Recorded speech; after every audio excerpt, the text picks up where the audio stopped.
podcasts you love. From people you trust. This is TWiT.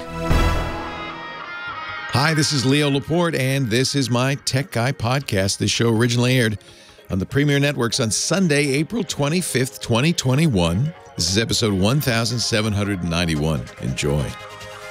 Folks, we've got a brand new way to listen to the Tech Guy podcasts ad-free. We call it Club TWiT. All of our shows available ad-free in audio and video.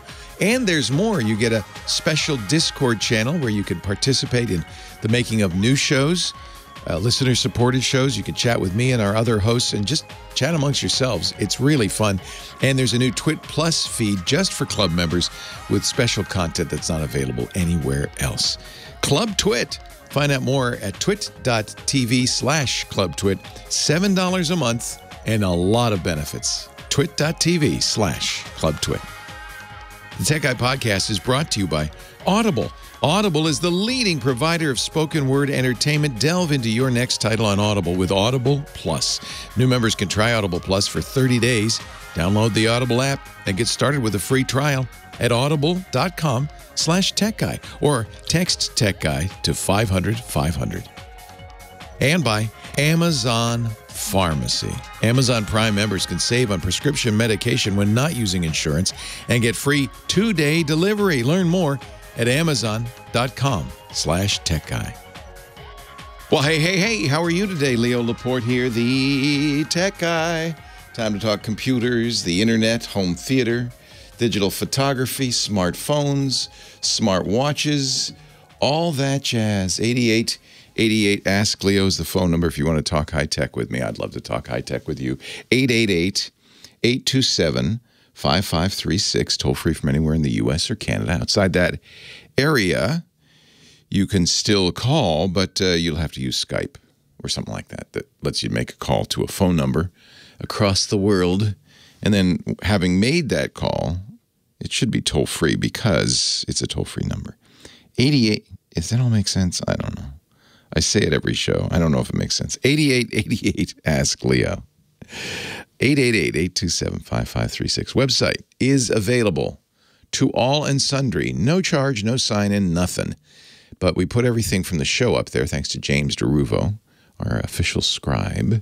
James is writing even as I speak, and I'll put it up at techguylabs.com. So keep that in the back of your mind so you don't have to write anything else down. All the links, everything. techguylabs.com. There's also a link to our fabulous chat room at irc.twit.tv. If you're an IRC fan, it's a lot of fun. There's also a web interface, so you don't even have to have an IRC client. You don't even have to know what IRC is. What are IRC? I don't know. IR Leo. That's all I know. Apple had a loaded event. I mean loaded event this week. They called it Spring Loaded. Get it? Last year at this time, they did Spring Forward. This year's Spring Loaded. And all the pundits agreed that that must mean there's going to be a lot of stuff. It was exactly an hour to the second, which was pretty nice because it was all recorded ahead of time and carefully edited. In fact, there were a lot of really cool and interesting edits. Although my friend Alex Lindsay, who's a video production guy, in fact, does a lot of these kinds of streams, has done it for many companies, including and the White House even. So he's kind of knows how these live things work. He said there were it was beautiful. All the transitions were, beautifully produced, zooms and drones and things, except for there were a couple of what we call jump cuts very early on. There was one where CEO of Apple, Tim Cook, was walking in Apple Park, and they used Apple Park because it's spring, and Apple Park looked beautiful, and it looked beautiful to Californians. The rest of the world's probably looking at it and going, why is that so raggedy? Not manicured lawns and perfect trees and all that stuff. No, it looked like the California countryside. It was a little wild. They call it xerigraphy. It's a low water landscaping using native plants. And it looks, to me, my eye looks beautiful. It looks like you're on a hike through the foothills of the Sierra in California. I mean, it was beautiful, but it might have looked a little raggedy. Anyway, Tim Cook's walking through this, and then all of a sudden he's walking through another part. There was a jump cut. And Alex said, and I think he's probably right, that means Apple had something in there with a transition, beautiful plan and stuff, and they cut it out. Could have been important, could have been unimportant, but it was cut out. So that's interesting, I guess. I could see why they might want to cut stuff out. They were moving fast. I mean, some of the products they were talking about had 45 seconds, and that was it. They announced right off the top that they were going to use Apple Card to help couples and families build credit. You and your spouse using an Apple Card would both build credit. It would be a shared benefit. And in fact, you could include your family. Older children could be part of that as well, and they would also build credit. So that was a nice thing. He announced a purple iPhone. Took about 30 seconds to do that. No one knows why. Okay, now in purple. Okay, good, cool, nice. He announced AirTags, which I thought were, these are the things we knew about a year ago. There's a little, you've seen them before, Bluetooth trackers. Tile does them. Tracker, a company does them. Called Tracker. Chipolo's another one. They're just quarter-sized little dongles you'd put on your keys, your pet, your remote control, anything you might lose. And the benefit Apple has, and this is really frosting Tile because, frankly, it's troubling for Tile, is 1 billion iPhones out there. Because every iPhone in the world is suddenly on your team helping you find your lost keys. If you have an iPhone and you walk by these lost keys, the keys go, hey, help me, help me, help me. And the iPhone says, I'll help. And without even any intervention on your part, even any awareness on your part, it then signals the home office, Cupertino to the rescue. And the Cupertino then signals your phone, says, we found them. They're down there in 4th and Main. Oh, thank you. Lots of other benefits. Apple also very aware of the antitrust implications of this and of Tile's complaints to the government about this, opened up their Find My service. It used to be called Find My iPhone, right? It was, you could open up a browser and see where your iPhone was, and then it applied to all Apple's devices, even desktop computers. And then just last week, they opened it up to third parties. So there's a bicycle company, Van Moof. I love the name, Van Moof. They're very expensive electric bikes, but they automatically have these AirTags built in. And so they'll show up on your Find My on your phone or your desktop. Chipolo, which is a competitor to Tile, is going to do it. Tile didn't say they're going to do it, which means they're just, sour grapes. We don't now. We're complaining about Apple's power, but we don't want to participate.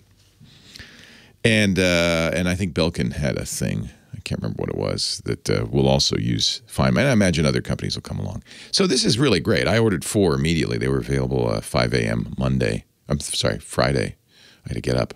My day off. And ordered 4. 1 for my wife, 1 for our kid, and 2 for me. Because I'm figuring you're not going to put it on your remote control. But you would, keys, yeah. And I think I'll put it on my man bag, my Merce. It's a European carry-all. Thank you very much. And that way, because those are the 2 things I as I'm on my way to work, I'm searching frantically. Where did I leave that? Well, I need my keys to get into the office. Where did I leave them? So having that on there. And the nice thing, and this is where Apple really does have an advantage, and Tile does not do this. Nothing else will do this, is they've built in this direction finder into all the new iPhones that you can aim the iPhone and it'll say, hot, hot, hot, cold, cold, warm, warm, and it'll help you find it. Even if the keys have fallen between the seat cushions of the sofa, you can go right to it and they'll be beeping quietly. Hey, I'm in here. There was a really cool effect where the guy dived into his sofa, found a bunch of old iPods, and he ended up in Narnia, I think, and there was his remote, and he found it and he dug it out. They also announced new Imacs in many colors, very pretty. These are also running the M1 chips. We knew this year is going to be the year Apple slowly gets rid of the Intel chips in all of its Mac OS computers and puts its M1 chip into them. So now they've got a Mac Mini, a MacBook Pro 13-inch, a MacBook Air, and a new 24-inch iMac. All of these are the less expensive, lower-end products. They're not what they call the Pro products, the higher-end, more expensive products that film editors and photographers and others might want to use. But that'll be later this year, and maybe it won't be an M1. Maybe it'll be an M1 Plus. You know, maybe it'll be something a little more powerful. The big surprise, and this was, I forgot. There's an Apple TV with two very interesting features. It supports 60 frames a second high frame rate. Not a lot of content does that yet. Your Blu-ray DVDs in some cases will, if the movie was shot that way. And YouTube videos might. But eventually, the fact that Apple's putting these out here might make more content in 60 frames a second, which looks good. It looks good. More realistic, I guess. Not necessarily more dreamy, but it looked good. The other thing the Apple TV does, which is really interesting, in fact, older Apple TVs will start doing this too. You run some sort of software on your iPhone, and then you put your iPhone up, and the Apple TV goes into this calibration mode. You put your iPhone up to the Apple TV, and the Apple TV then learns about the color capabilities of your television set and adjusts itself accordingly. It can't adjust, we found out, brightness and contrast, but it can do a lot on the color side. And so this is interesting. It's basically a very high-end home calibration with some limitations that now the new Apple TV will do. Nobody else that I know of is doing that, so that's cool. Finally, they announced a very, very expensive iPad, a very interesting iPad from a strategic perspective, because this iPad has a very, very powerful M1 chip in it. The same chip is in all those other computers. The same exact. You can even go up to that amount of memory, which is unheard of for an iPad. iPads usually have a lot less memory because iPad OS doesn't require a lot of memory. And these new iPads will have as much as 2 terabytes of storage, which is also fascinating. I mean, they're basically turning the iPad into a laptop. By the way, at a laptop price, if you max it out, $2,400. That's before you get a keyboard and trackpad. Before $350 for an additional keyboard and trackpad. And oh yeah, you can't use your old one. It's got to get a new one just for this new iPad. So we're getting close to $3,000 for an iPad if you want to get the top of the line. Bottom of the line is $1,100. It's still very pricey. This is the iPad Pro 12.9. There's also an 11-inch. But you might want the 12.9 because they're putting into it something that's going to change the computing industry, I think. Something called a mini LED display. We've talked about these before with Scott Wilkinson, our home theater geek. The mini LEDs have, in the case of the iPad, 10,000 little tiny backlight LEDs. The whole screen has every millimeters covered with a backlight. They can be grouped into 2,500 groups, which gives you what they call local dimming. And that really makes a difference in how bright and how dark the screen. In fact, the screen is incredibly bright, up to 1,000 nits. That's almost blinding. But you would want that for like the sun glinting off of the chrome on, the car and gone in 60 seconds or whatever. I mean, there's certain, they call it specular highlights, bright lights and Star Trek and stuff like that. You look at them, they go, oh, it's like bright like the sun. So they can do that now. So this display is super accurate too. I think it's going to be very popular with videographers, filmmakers, photographers, people who want accurate color and a bright range of color. They call it an XDR display, which is their high-end display. I don't know who's going to buy a $3,000 iPad. I don't even know if I'm going to buy it, and you know me. I'll buy anything. But it's a very interesting move by Apple, showing what they can do when they make their own chips and everything. And I think it's a look at what's going to happen in computer screens going forward. So there, in a nutshell, in 10 minutes is what they did in 1 hour. See, I'm fast. Hello, Kim Schaffer, our phone angel. Hello, Leo. How are ya? Good. It's raining. It is. There's wet stuff falling out of the sky. Nice. I drove past a car wash, and I thought they're not going to get any business today, and there was some maroon in there. Like, why would you go get your car washed on a day that it's raining? My car wash has a rainy day guarantee. Oh, but it was already raining. Yeah, I drove by and somebody was in the stall. I went, have you not? I don't know if you get the rainy day guarantee. Well, it started raining late. We don't get a lot of rain in California. That's why we have xerigraphy, or whatever that's called, the low water landscaping that they had at the Apple campus, Apple Park. Succulents. Yeah, it's like succulents and then raggedy grass. Some of it's green, some of it's brown. And I thought, they're showing it on the Apple event this week, and I'm thinking, people are looking at that going, why does it look so ratty? Like, because we have no water. well, but Apple's being a good corporate citizen. They're not putting in, an expensive lawn. They had a lawn in the middle part where there's a concert stage. Mm-hmm. But the rest of it, it's like you're hiking through California, Northern California. It's pretty. You do that a lot. You know what it looks like. Yes, it's very pretty. Yeah. All right, Kim. Space. Let's get to work. Enough chit-chat. Who should I talk to? You should talk to John, who's a traveling man. He's currently in Yuma, Arizona, but he's a full-time RV guy. Okay, quick. Who's saying traveling man? He made a lot of stops all Ricky over the Nelson. world. Ricky Nelson of the Ozzie and Harriet show. There you go. And then his two twin sons were the hair band group, right? Oh, now you got me. I didn't know that. Ricky no. Nelson's sons? Yeah, long blonde. Were they in guys. Poison? No. No, it was their own band called Nelson. The Nelsons. Yeah. Oh, how funny. John, Yuma, Arizona. Leo Laporte. Thank you, Kim, the tech guy. Hi, John.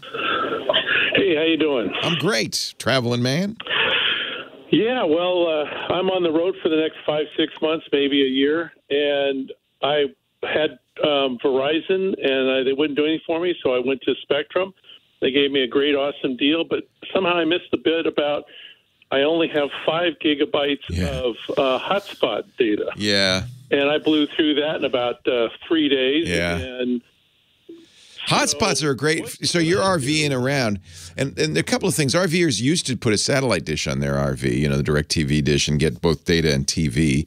You could still get those. They automatically aim when you light. They don't work while you're on the road. But nowadays, with very widespread high-speed cellular internet, 3G and LTE, that seems like a good solution. You bought Spectrum's cable internet.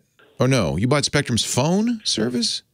Right. Well, I have their at home. I have their home service, and then you can get on their phone. They charge $45 a month for their service, including taxes. What's funny is they're probably, I hate to say it, I know Comcast does this, and they ride on Verizon. I imagine you're still on Verizon. Yes, exactly. And Verizon doesn't, So if I have 5 gigabytes unlimited until I don't have 5 gigabytes of unlimited. So hotspotting has always been limited, and that's why all these companies also sell residential service. T-Mobile's the one you probably should look at.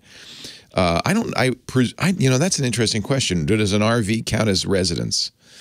But T-Mobile's created a residential service, fairly inexpensive, with no bandwidth caps, no limits, for people who want to replace their home internet with a T-Mobile device. They even give you the hardware for free. Now, I would call them and see if they offer, if you're in an RV, if that counts.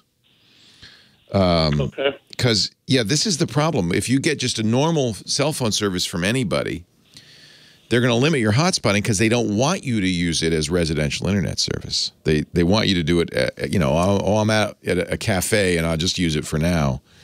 So there's almost always a limit. I don't know of anybody who offers unlimited hotspot. That might, in fact, if anybody is listening and offers that, that might be worth following up. I would call T-Mobile. The downside of T-Mobile is they don't have quite the coverage map. Although now that they've acquired Sprint, their coverage map's a lot better than it used to be. But they're not an AT&T or Verizon quite yet. But T-Mobile, I think, is probably going to be your best bet. I think if you get T-Mobile's unlimited, even the hotspotting's unlimited, I would call and ask. Leo Laporte, the tech guy. So that's fun. You're RVing all over, huh? Yeah, I am. How fun. What it boils down to is, Elon Musk is coming up with something eventually. Starlink, though, again, has a big satellite dish and would have to be re-aimed whenever you lighted. It looks like... Chatroom gave me a link to a website, satelliteinternet.com.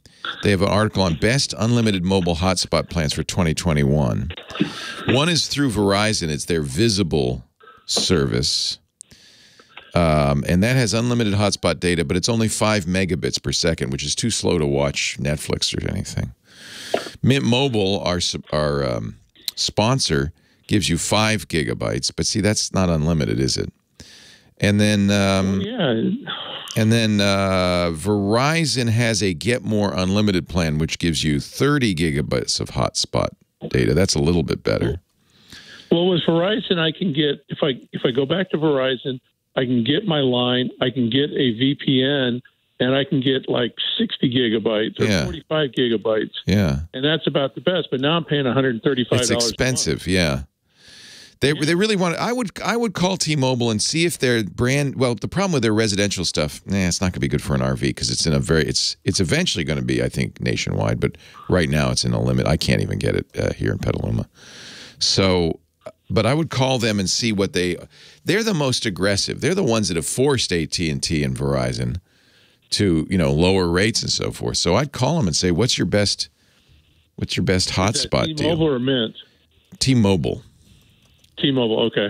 All right, I'll give them a call because this gets a little old. I mean, sometimes the RV park has Wi-Fi, but it's at their office only. Or I got a desktop in my RV. I'm not going to luck that thing over to the.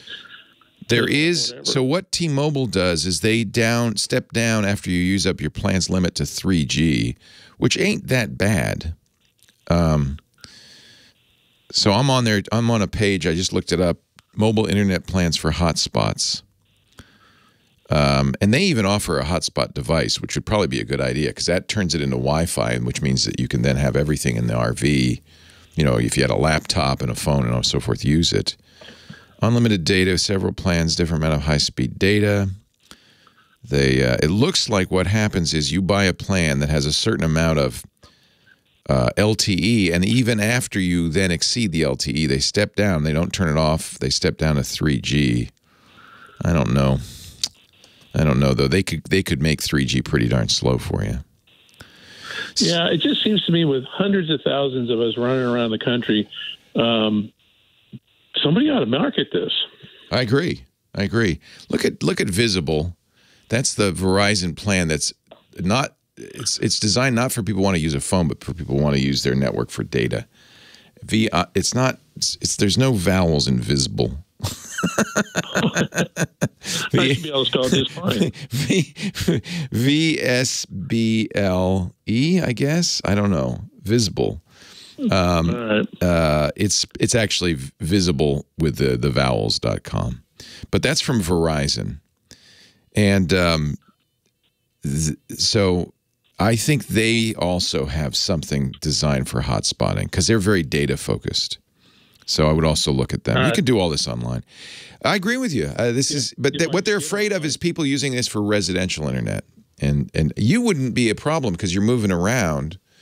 But if I'm sitting in my house and using up every bit of data going to that one cell site, that's what they don't want. And that's why they're a little limited. Hey, I got to run. Sam's coming up. Thank you for the call. Hey, I'm really, really excited. Do you want to know why I'm really, really excited? I'm really, really excited because Audible's back. You know me. I think, if you've been listening for a while to our network, how much I love Audible. I actually joined Audible, the audiobook source, the store for audiobooks, in 2000, 21 years ago. I have hundreds of Audible books. I get 2 more every month because I love listening. Listening to an audiobook brings it alive in so many ways. And Audible has so many wonderful choices. It's virtually every audiobook ever recorded. If you ever want to read a memoir, you just don't have the time. I love memoirs because they're read by for instance, Steve Martin's Born Standing Up. He reads it. And I mean, if you're listening to a memoir, you want the guy who wrote it or gal who wrote it to read it. Maybe you found a title you can't put down, but you got work to do. You got to fold the laundry, do the dishes, vacuum, take the dog for a walk. Audible's great. You put it on your phone. You listen in the headphones. I listen to Audible all the time. I'm listening to Obama's Promised Land. He reads it, and it's good because you want to hear what it was like to be the president of the United States from a guy who was actually there. And it comes to life. I was doing it last night. I was playing a video game and listening. I don't feel so guilty about playing video games. Because I got Audible going, I'm actually doing something. When you're driving, cooking, cleaning, or just relaxing, Audible is the leading provider of spoken word entertainment. It's all in one place, very easy to use. The largest selection of audiobooks, bestsellers, new releases, celebrity memoirs. There's also the great courses on Audible, so you could take some of the best college courses ever. I'm listening to the wonderful James McWhorter's college class on language. It's fantastic. There's original entertainment from top celebrity creators, thousands of popular and binge-worthy podcasts, too. This is something new in Audible. And the Audible Originals, which you get as part of your membership, are fantastic. They now, actually, it's all part of this new Audible Plus, full access to their popular Plus catalog. So this is great. It's all about giving members a chance to listen to and discover new favorites, to explore different formats, like the exclusive, and I love this one, Words Plus Music series, all about your favorite album, or a podcast you never considered, theatrical performances. We can't go to the theater, but you can listen. Oh, man, we're listening to American Gods, Neil Gaiman's American. Is it American Gods? That's a good one. What is the one we're listening to that just, The Sandman. What a performance. You can listen, with Audible Plus, you can listen all you want to thousands and thousands of popular audiobooks, original entertainment, and podcasts, including ad-free versions of your favorite shows and exclusive series, all available to download or stream, so you can listen anywhere, anytime, on any device and never lose your spot. To use your Audible membership, you have to have the Audible app. It's free and can be installed on most smartphones and tablets. Of course, that's how I listen on my iPhone and my Pixel phone. I also, put it on my iPhone and I play it through my HomePod speakers or my Sonos. I love Audible. Listening to Audible will make you feel inspired, connected, and it's all available in that all-in-one app. Audible Plus, your playlist for life. Audible's just getting better and better and better. And like I said, I've been a member for practically since the beginning, for 21 years. What are you waiting for? Delve into your next title on Audible with Audible Plus. New members can try Audible Plus for 30 days. It's a free trial. Download the Audible app and get started with a free trial at audible.com/techguy. You can also text Tech Guy to 500-500. That's their short code. Audible.com/techguy or text Tech Guy to 500-500 to start your free trial today.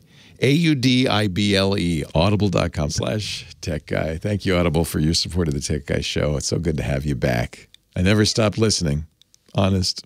Audible.com/techguy or text Tech Guy to 500-500. Audible. It's time to talk cars with Sam Abuelsamid, our car guy, principal researcher at Guidehouse Insights, his Wheel Bearings podcast at wheelbearings.media. And, of course, he joins us every week. Just real quickly, apparently Elon Musk's Starlink will have an RV plan. The Starlink that they're using is low Earth orbit satellites. They plan to launch as many as 12,000 over the next few years. There's already hundreds of them up there.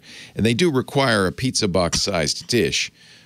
So you put it on your RV. I don't know if you might have to aim it. You might not. You might just have to always have it aimed at the southern sky. That's how DirecTV works. I don't know. But that might be worth investigating. It's not cheap. It's $99, but it's designed for residential internet via satellite. Hey, Sam.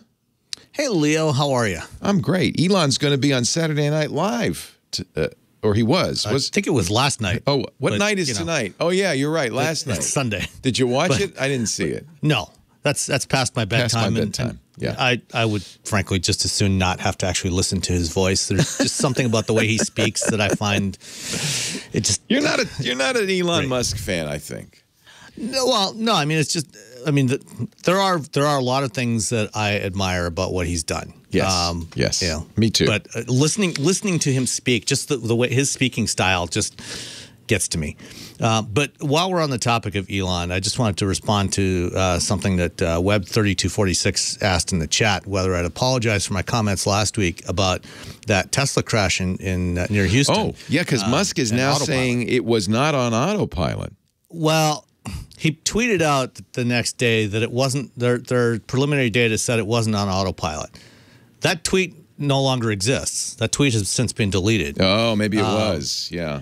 Well, and in fact, what he actually said in there was it was not in autopilot at the time of the crash, which does not necessarily mean it was not in autopilot at any time leading up to the crash. And this is one of the issues that we have with a lot of these crashes, where people have claimed that their vehicle was in autopilot when they had a crash. And unfortunately, you know, what happens sometimes, as you're well aware, is sometimes the system decides, I'm sorry, I can't deal with this scenario, and I'm handing back control back to the driver. And crashes you into a tree. That's why you have to pay attention and be ready to take control. Yeah. And what what Tesla has never said, and they've never responded to any of these crashes that have happened where people claimed that it was an autopilot. And actually, they've never provided any data about when autopilot disengaged. Did it disengage 3 seconds before the impact? Yeah. And if something like that happened in this case, where the driver climbed into the back seat, there'd be no way for them to respond. For the driver to take back control. Too late. It's which off. Is why I and say now you're going to a you tree. need to stay in the driver's seat. Yeah. Pay attention. Watch the road. That's I get, of course, the National Highway Transportation Safety Board will be investigating. And the thing is that Tesla they know exactly what was happening. They know what speed the car was going at. They know when FSD was turned on and off. So Elon maybe isn't being completely... Well, that particular car didn't have FSD. Oh, it didn't have FSD. Had it just regular had autopilot. Okay. So, same thing. They know when it's on and when it's off. Right, and one of the things that that was in that tweet is Musk said that the car autopilot won't operate without somebody in the driver's seat, and it has to see. Well, that was the question a lot of people had: is don't they have a sensor in the driver's seat? Otherwise, the seatbelt alarm wouldn't work if there's somebody sitting there, or maybe they don't. Well, maybe they skipped it in the driver's seat. There's a sensor in the seatbelt buckle. Not necessarily in the seat. The passenger seat has a sensor, but you're right. Why would you need one in the driver's seat? The presumption for the passenger seat, they have if there's nobody sitting in the passenger seat, it disables the passenger side airbag. But I don't believe that there's one in the driver's seat. I think it's just the buckle. It would be smart to. It would be smart for Elon to maybe make it a little. For instance, how expensive could it be to put a sensor in the driver's seat? I guess the question is how often do people get out of the driver's seat? Use an infrared camera just like that's what everybody else. A bunch of other automakers. That's more like expensive. Your Mustang Mach-E has. Yeah. It is, but it's worth saving a life. As an engineer, you have to take reasonable measures to prevent misuse of your product if it could be dangerous. The that's just ethics, basic ethics. The NTHSB. Investigations take a long time. There's the NTSB, the National Transportation Safety Board, which is an investigatory body. Okay, NTSB. And they don't regulate or enforce the rules. And then the National Highway Transportation Safety Administration. The Traffic Safety Administration. Traffic Safety. Yeah. They're the ones who set the rules, but they don't investigate. So the NTSB will investigate, but these things take a while. I think it takes as long as a year. So we may not know. It can, yeah. Although, sometimes depending on what they find, they can come up with some preliminary results fairly quickly. Right. One other thing, the day or two after that tweet from Musk on Sunday or Monday, Consumer Reports took their Model Y and they took it to their test track. They have a test track, and so they do this on a closed course, and they demonstrated.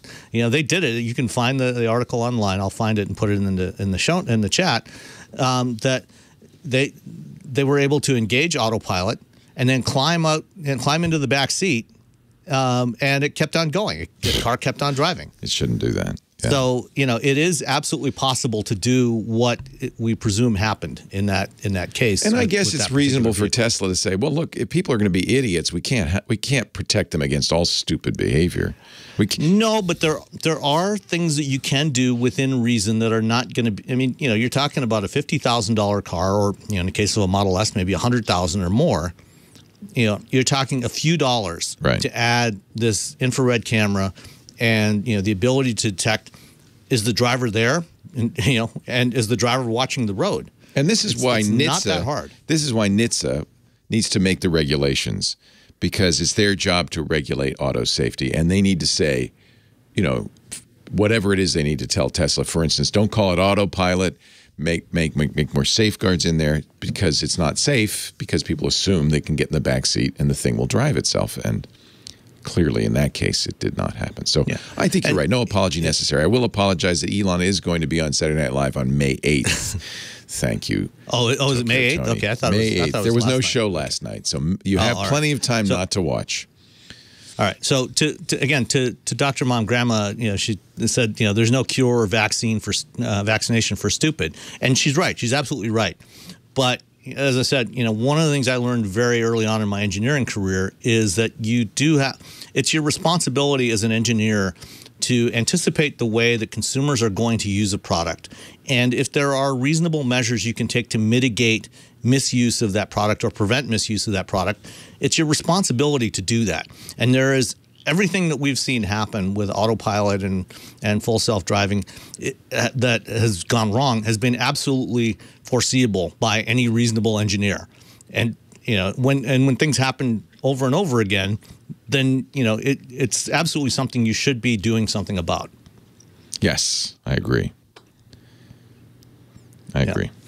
So I didn't mean to hijack your segment. Well, no, actually, I mean, I hijacked it myself. Self-hijacking to respond to the chat. But next week we'll get to the topic I actually was planning to discuss today, which is vehicle to everything communications, and we're starting to see some interesting applications of this. Particularly with automated vehicles, and I'll talk a little bit more about that. But it's not something that's exclusive to automated vehicles. It can benefit everybody as we go forward and start to deploy this technology. Is this going to require 5G? Is that part of what 5G is all about? No, not necessarily. Okay. In fact, I mean, there are technologies that actually use Wi-Fi, but it's being done now with LTE-based technologies. Okay. So it doesn't actually require 5G. So, for instance, and you have a picture behind you, 4 cars come to a 4-way stop. Who goes first? They can communicate that, and it's self-driving vehicles. You can negotiate, and you can transmit all kinds of interesting information. But we'll talk more about that next week. Thank you, Sam Abuelsamid, Guidehouse Insights, Wheelbearings.media. Leo Laporte, the tech guy.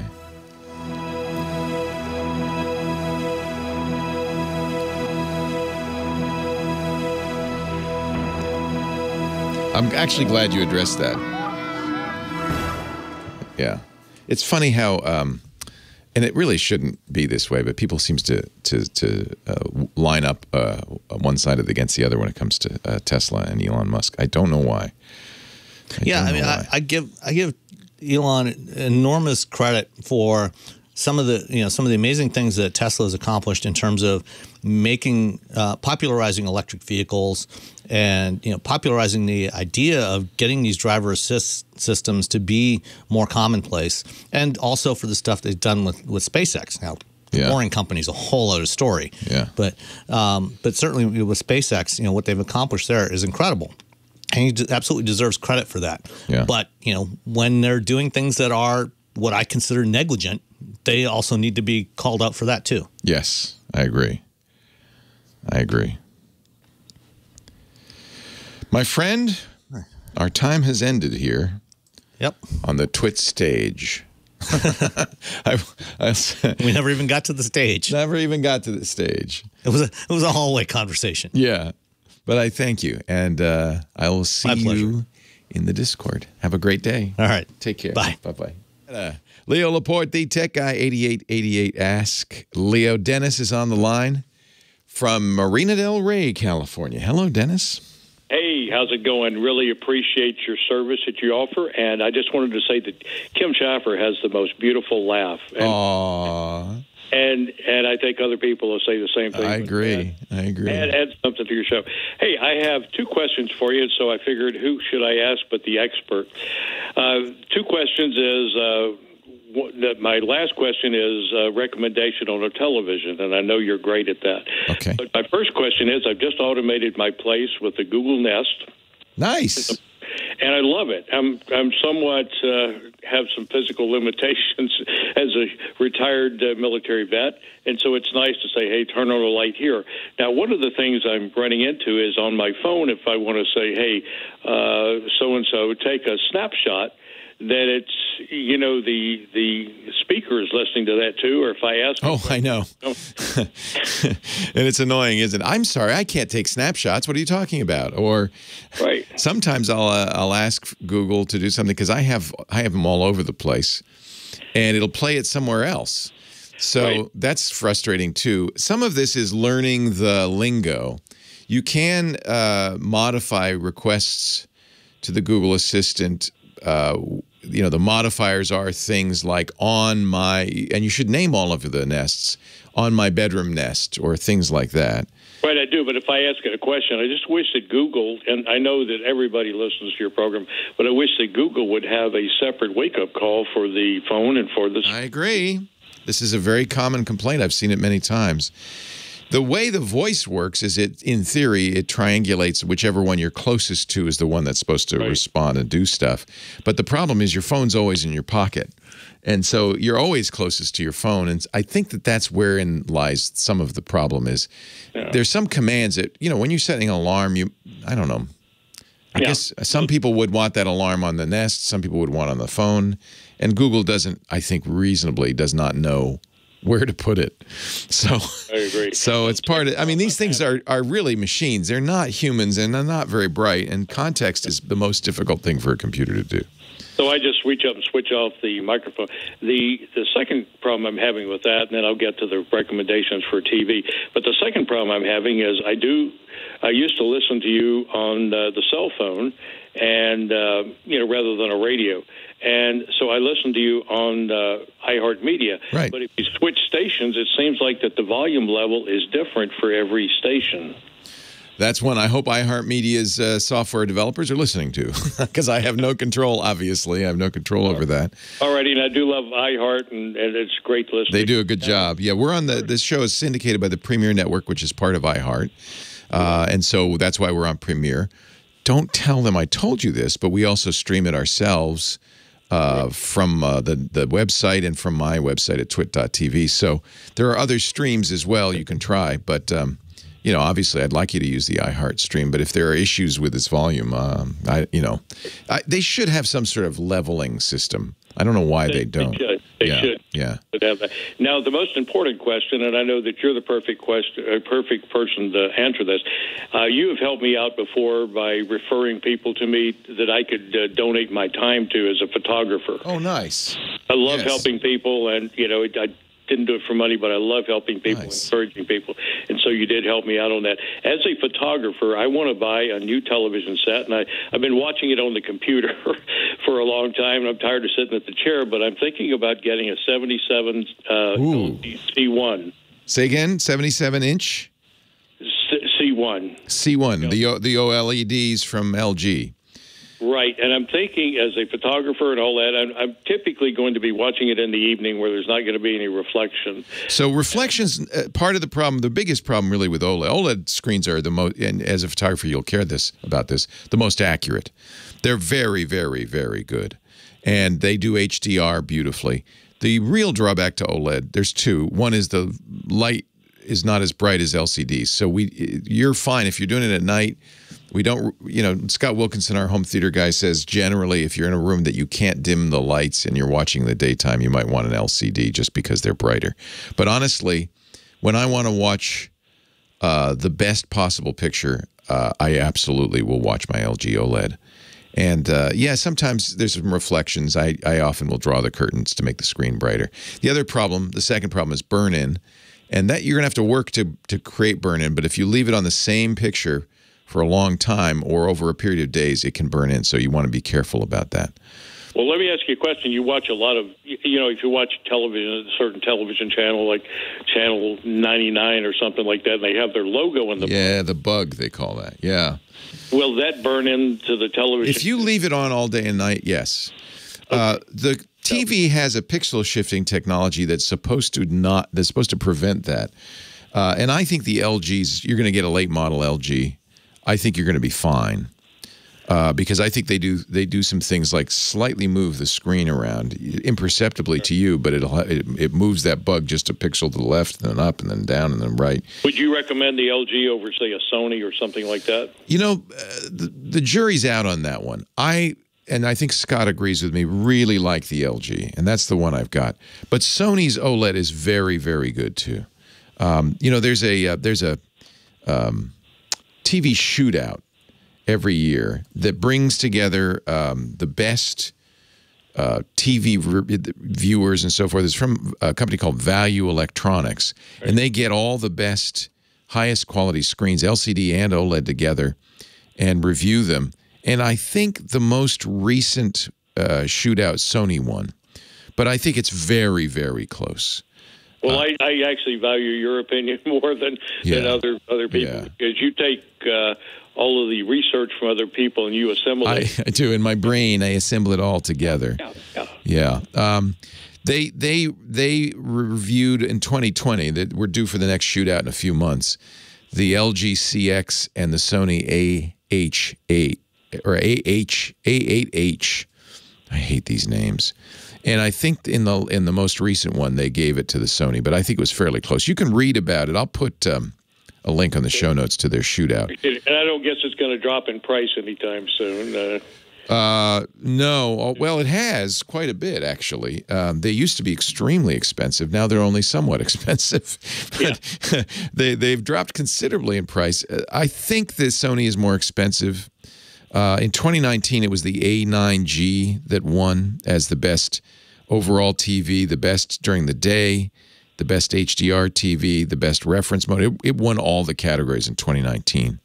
I'm not sure. Go ahead and get a good one since I'm probably not going to be buying another television for a while. So. Sony's are, I believe, more expensive, but they like the A9G Bravia. So that's the one I would look at. The year before LG won it, I think they're neck and neck. In fact, the Sony screen is probably made by LG. LG makes almost all the OLED screens out there. And I am going to be listening to it not with a sound bar, but with headphones because I have a little bit of a slight hearing impairment, and I don't want to disturb the neighbors. Yeah, I think that's great. You turn it up as loud as you want, and the sound should be excellent. So anyway, on the headphones. Hey, thanks for your wonderful feedback, and I do go to your sponsors, and I let them know. Thank you, Dennis. I've heard it from you. Dennis, thank you for your service. I really appreciate it. God bless. Have a wonderful week. God bless. Take care, Dennis. It's, I think any OLED screen is going to look better than any LCD screen, period. But if you really care, if you look for the 2020 TV shootout from Value Electronics, this is the only one I know of where they put them all together and they bring in experts, people like Scott Wilkinson. I think he moderated it last time. The problem with last year's, the 2020, is it was COVID disrupted it, so it wasn't the same. The ideal is to get these people all in the same room looking at the same TVs, and they couldn't do that in May 2020. So May 2019 probably is the last really good result, and Sony just swept it with their A9. If anybody is in the Discord stage area and you want to say something, raise your hands. I'm going to invite Taylor up onto the stage. And Taylor, whenever you get up here, you can pipe in. Got some good links in the IRC for our show notes. So please, James, include all of those for the last couple of calls. Hi, Taylor. Oh, no, wait a minute. It's Redcon 5. Hi, Redcon 5. Hello. Can you hear me okay? I hear you great. Are you on your Time Magazine football phone right now? I'm on a little Lenovo that is kind of worse for wear in my home. It's not bad. Okay. It's not bad. I'm on AirPods for the input. That's what it sounds like, AirPods. I'm actually bringing up as an ambassador or a bouncer. You're a beetle. You're a beetle, man. Yeah. Do you like that better than ambassador? No, I want to be a beetle that makes a lot of money like the Beatles. No, the Beatles. I'm actually, I have a real question, real business, and about Discord for Changeling, who loves to use a VPN and has bought maybe a VPN that you've even had as a show sponsor, but he cannot connect with a VPN running. Into our Discord or into IRC? It's IRC. I have the IP address. No, but the question is, what is he trying to connect to? Actually, I didn't know. It's I was IRC. Just reading it on Discord. Yes. Oh, okay. So here's the thing. IRC blocks VPNs because we've had a trolling problem. And, of course, one of the things trolls like to do is obscure their identity using a VPN. The troll we have always uses a VPN to come in here. So we block VPNs. Doesn't stop them, but at least it eliminates a lot of them. I don't believe Discord has the same protection because you're paying $7. And it's my attitude, if the guy wants to pay $7 to troll me every time, Go right ahead. So we don't, as far as I know, we don't use the VPN restriction in Discord. I certainly don't apply it. Discord might.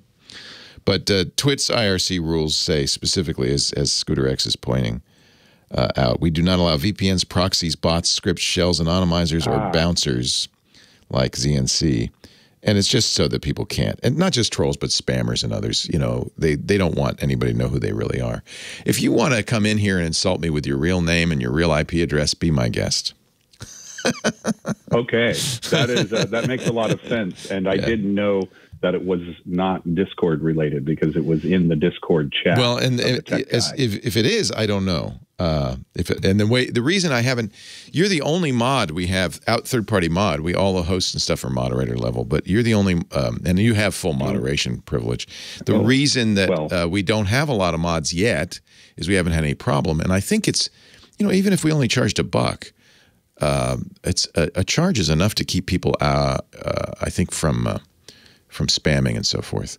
So if that becomes a problem, we might have to delegate more moderators. But you have the privilege to kick, as all moderators do, which means it kicks you out as temporary, and ban, which means you can't come back. If somebody's really nasty and you ban them, they can still get the ad-free versions, but they can't participate in the Discord. And so he'd have to do another account for another $7 to do it again. So I think anybody wants to be mean like that. Yeah, they're not heavy is the head that wears the crown. That's well, a beetle doesn't always wear a crown. Sometimes just a funny hat. Okay, well, I'll use my power with judiciousness. No, that's possible. One of the reasons that we made you a mod is because you are, first of all, I know you personally, which helps, and you're a trusted member of the community. So I thought I should have somebody for when I'm not there. And, you know, I'm there a lot. I don't know if you noticed. I was there till about 11 p.m. last night. I'm in there a lot. But when somebody, you know, middle of the night, if somebody's going to troll, they're going to do it, you know, when I'm not around. And so yeah, I need somebody there. Well, it's been great fun, and I'm glad I'm finally up on stage. And yay! I maybe am a little more clever when I am typing than when I'm speaking, but this is a lot of great fun and great technology. You may always type anytime you want. Speak only when you wish to. Thank you, Retcon Thank 5. You say, wait a minute, before you go, Retcon, what is a Retcon? Oh, he's gone. Taylor, go ahead. Your turn now. Hey, Leo, sorry, I didn't realize I had to hit accept when you moved me on stage. Oh, I should explain that. Yeah. So if you raise your hand, then I accept you. Then you get an invitation, which you have to accept, and then you're on there. Yeah, that's totally different than that's a different feature than Clubhouse. Anyway, Leo, I'm Taylor from Cincinnati. I'm the one who always typically calls in. I'm the one who has a LPFM in Cincinnati, Ohio. Yeah. Nice to talk to you. Thanks to you, I've discovered that I also can use Discord to record podcasts and to do other various things. Because aren't there like bots or whatever you can put in your Discord channel? So actually, I'm glad you asked. We've been struggling with that. We've done 2 shows now in the Discord. Lisa and I did an Inside TWiT, and yesterday we did a Linux show. And in both cases, I tried to record locally and failed, and the recordings we got weren't great. Others did them, but so I researched, and there's a bot. There are a number of bots, but I use it. We're using now a bot called Craig, and you can use it too. Anytime there's audio, you can invite Craig into the channel, and Craig will DM you with a downloadable link of the recording. So I would ask you, just like Clubhouse, not to abuse that, but if for your own personal use, I think that's great. And Craig, I would respect the TWiT network and be doing it, outside. But the other thing too is some of those bots, I believe, can record each guest independently. Craig does that. Like a together feed? Yeah, Craig does that. So nice. Craig does a multi-track recording. I haven't used it yet for any show, so I don't know how good the quality is, et cetera, et cetera, et cetera. But we will. I'm certainly hopeful. So from now on, when I'm not recording this because this isn't going to be a show, but the next time we do the Linux show, for instance, I'll use Craig to record it. And that's nice too, because one of the problems we have with Discord is everybody comes in at a different level. So if you're all on different channels, then our editors can come in and fix the levels so that they all kind of match. Gotcha. Now, I'm a part of Alex Lindsay's office hours. That's why you sound so good. I get it. So to give you, I'm talking into an RE20 microphone into a Scarlett 2i2. There you go. That's why you sound so good. With the same headphones you have. Oh yeah, you got a better mic than me. Yeah, you're good. Yeah. So plus, I have to have this level mic if I go live on my own LPFM here in Cincinnati. That's true. Know. Yeah, you're low power. Like the big guys, right? Low power FM radio. Taylor, I got to run because I got a minute left before going back on the air. Thank you. Okay. Thanks for everything, Leo. I appreciate it. My pleasure. Have a great one. Great to talk to you. Now I'll move you back to the audience. It's just me up there. Retroactive Continuity 5. That's what Rick. I just want to give him a chance to explain it. And by the way, nothing on TWiT Plus is Creative Commons because we want to keep people from rebroadcasting it without permission. So it's all copyright TWiT because we want to make it so that the club members get the value. That was actually one of the reasons we never did anything like this is because when Kevin did it with Dignation, people would take the pre-release paid version and put it out. Like they never made any money doing that.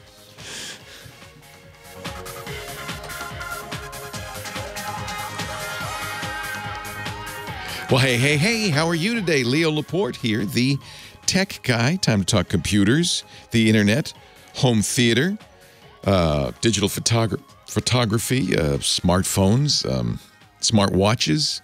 I don't know why I'm having trouble remembering this. I say the same thing every day. 8888 Ask Leo. There's new stuff. I should always add new stuff. You know, there's always new stuff. iPads, AirTags, that kind of thing. 8888 Ask Leo, the phone number. 888-827-5536. Toll free from anywhere in the U.S. or Canada. Randy's next from Las Vegas, Nevada. And you have some help for our RVers. Hi, Randy. Yes. Hi, Leo. Good to talk to you again. I have a tip for some RVers. I've been doing it for about 15 years now. And so I picked up a few pointers along the way. One is the internet I use on the phone is Straight Talk, which you get from Walmart. Yeah. Yeah, exactly. And they use, for me, they use Verizon towers. Actually, Straight Talk uses all of the above, depending on which one you buy. Right. Yeah. Right. Well, I specified I wanted to use Verizon. You can specify, exactly. Yeah. So I'm real happy with it. It's got good coverage, except if I'm out in Thousand Trails at the Booties. Then that's about the only place it doesn't work. There's I don't think there's a single wireless carrier that covers every square foot of the United States. I mean, it's a big country with lots of kind of wildernesses. That's true. That's one of the advantages Starlink will have, though. As long as you have a line of sight to the sky, you'll be able to get it. Starlink will promise internet all over the globe for every square foot of the globe, and that's kind of amazing. Looking forward to that when it ever, gets into full speed here. Right. So right now I'm using from the internet in the house, I use Astodo, which is a little software download for free, and it goes throughout the whole RV for any device I want to use it with. I also tether my phone to the PC with PCNet. Well, how do you spell Astodo? Because I'm not familiar with that. What is that? Okay, Ostoto. I'll have to read up on that. It's a hotspot. Yeah, it's a hotspot, exactly. But where does it get the internet connectivity from? Well, that's what I mentioned. I plug my phone by. I see. USB I see. PC. Okay. And I use. So it turns the PC into the hotspot instead of the phone. Exactly. Got it. Exactly. Got it. And I use PCNet, which is little known software that I've had for about 10 years, and I love it. And as far as the phone goes, I've used up to 60 gigabytes in 1 month, and they haven't cut me off. Oh, that's nice. And that's the Straight Talk? That's Straight Talk. Yes, it is. Wow. I wouldn't count on that. I bet you in the fine print there is something about when they will slow you down, and 60 gigs is a lot. That's a lot. It may be that they, they're not doing it until it's a problem, and then they have the right to do it. Things like that. Right. Well, I haven't been trying to make myself a problem. So. Don't make yourself a problem is always a good idea. That's a good idea. Stay out of trouble. Yeah. You don't want the Verizon police at your door. No siree. Exactly. But I've had real good luck with this, and so I would recommend that. Through 15 years of experience, I've kind of picked up a few pointers along the way. So I hope that helps out. How long do you RV full time or just part time? Full time. Wow. I never owned a home, although now I have a condo for. But I have renters in there here in Las Vegas. That's fascinating. I just watched the movie Nomadland, which isn't exactly RVing. It's a little lower end. It's more like living in a van, but still, I mean, there's a community of people who are nomadic. It's very interesting. That's right. That was filmed during the 2008, 2009. The low economy. Yeah. During that time. Right. Yeah, that's what the article was about. Yeah. Yeah. Yeah, and actually it was filmed recently, but they were basing it on that time. Right. Could be the #1 movie tonight. We'll see. I can't wait because got my vote. I've watched them all now, and while there were some very, very good movies, I thought Frances McDormand was so good in that, and I think it told an important story. So did Judas and the Black Messiah. That told an important story too. There's some very good movies on that list. Yeah, I'll be watching with interest. Hey, Randy, thanks so much. Okay, Leo, my pleasure. Safe travels. Thank you very much. We'll talk to you again today. All right. No permanent domicile. It's kind of sounds appealing, doesn't it? I don't know. It sounds like fun. Jimmy from Stanton, California. Leo Laporte, the tech guy. Hi, Jimmy. Jimmy, you're probably muted. I hear nothing. I hear silence. He was talking, the question, according to Kim, is about computing with a 43-inch monitor. And it's funny that you should ask that question. So, are you there now, Jimmy? Yes, I'm here. There he is. Okay. Welcome. Yes. So you want to know about a 43-inch monitor, huh? Yes, I was considering a computer monitor, but I kind of like the fact that I can have the dual access of having an actual TV with semi-good, almost sort of speakers. Yeah. And, I'd be careful about buying a 43 or 42-inch television and trying to use it as a monitor. TVs are not as crisp. They don't have as much. It's hard to describe it. Text does not look as good. There's not as much visual acuity. And so I think there's a lot of eye fatigue trying to use a TV as a computer monitor. Now, TVs have gotten better, and I know a lot of people do that.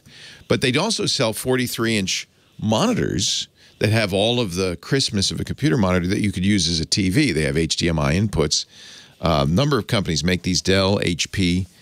Many of them have multiple HDMI inputs, so you can say, well, now I'm going to use it as a computer, and then press a button on the remote, and it's a TV. And that works quite well. So I guess my advice would be pick a monitor and then use it as a TV rather than use a TV as a monitor. But having said that, I know there are lots of people in our audience who do use a TV as a monitor and are happy with it. I don't think the text is as good. Yeah, well, that would be my concern, would be the text, because I was looking at the monitor that was like the LG with ultra high def, and it's got like these little, these little sayings, RGB control and everything, and it seems like it might make the text make doable. But let me ask anybody in the audience who wants to call in who is using a television set as a monitor to let us know, because the last time I tried it, TVs weren't as good as they are now. However, having said that, I used to have 3 27-inch monitors kind of trying to simulate a large screen, and I really do find a big screen is more productive. My wife ended up getting from Dell a 49-inch monitor. It's a computer monitor. It's not a TV. It's curved, and it's really wide. It looks bizarre, and I kind of mocked her at first, and then I got very jealous. But we had a 43-inch Dell here, and our chief editor, Anthony Nielsen, uses it, and he loves it. I thought it was too big when I tried to use it because you're kind of leaning back if you're sitting at a desk. But I've come around. In fact, my latest monitor, the one I use on my desk at home, is now 55 inches. But it was expensive. It's an OLED, and it was expensive. And it's a good TV and a good monitor. But it's designed to be a monitor first. This is sold by Alienware. It's a Dell product, and it's I think it's $2,500. It's very expensive. But at the same time, I don't think it's too big anymore. I used to. I guess it's what you get used to, right? I think you're more productive with a big monitor, not because necessarily you have one page of, your word processor is 43 inches big. That's not why how you would use it. You would use it as 4 monitors on one screen. So you get a 4K screen, and you could put 4 HDs, 1, 2, 3, 4 on it. So it's in effect having 4 screens, 4 high-def screens on one monitor. No bezels. If you need to go big, if you're playing a game, for instance, I play a game on the 55-inch full screen, and that really is immersive and wonderful. But then I can also multitask. I can have my browser open. I can have my chat open. I can have various things open at the same time on one screen. So I think I'm coming around on that. The problem is, of course, a monitor is more expensive. And I think the question is it more expensive because it's better, or is it more expensive because it's got the name monitor on it? And my sense in the past has been that the monitors really are better than TVs. So that's a question. I'm not sure. And that's why I want our audience who's listening, if anybody's using a TV as a monitor, modern late model TV as a monitor, how good is the text? That's where the rubber meets the road, right?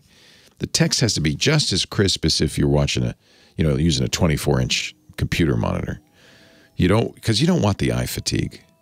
At least I don't. I don't want to sacrifice my vision for a big screen. I think that's going to make it more expensive. That's my guess. Hey, great question, and I hope our audience can answer. My answer, at least tentatively, is get a monitor, not a TV. And I think that's probably true. The good TV of today is probably better than the monitors of old. That's probably true.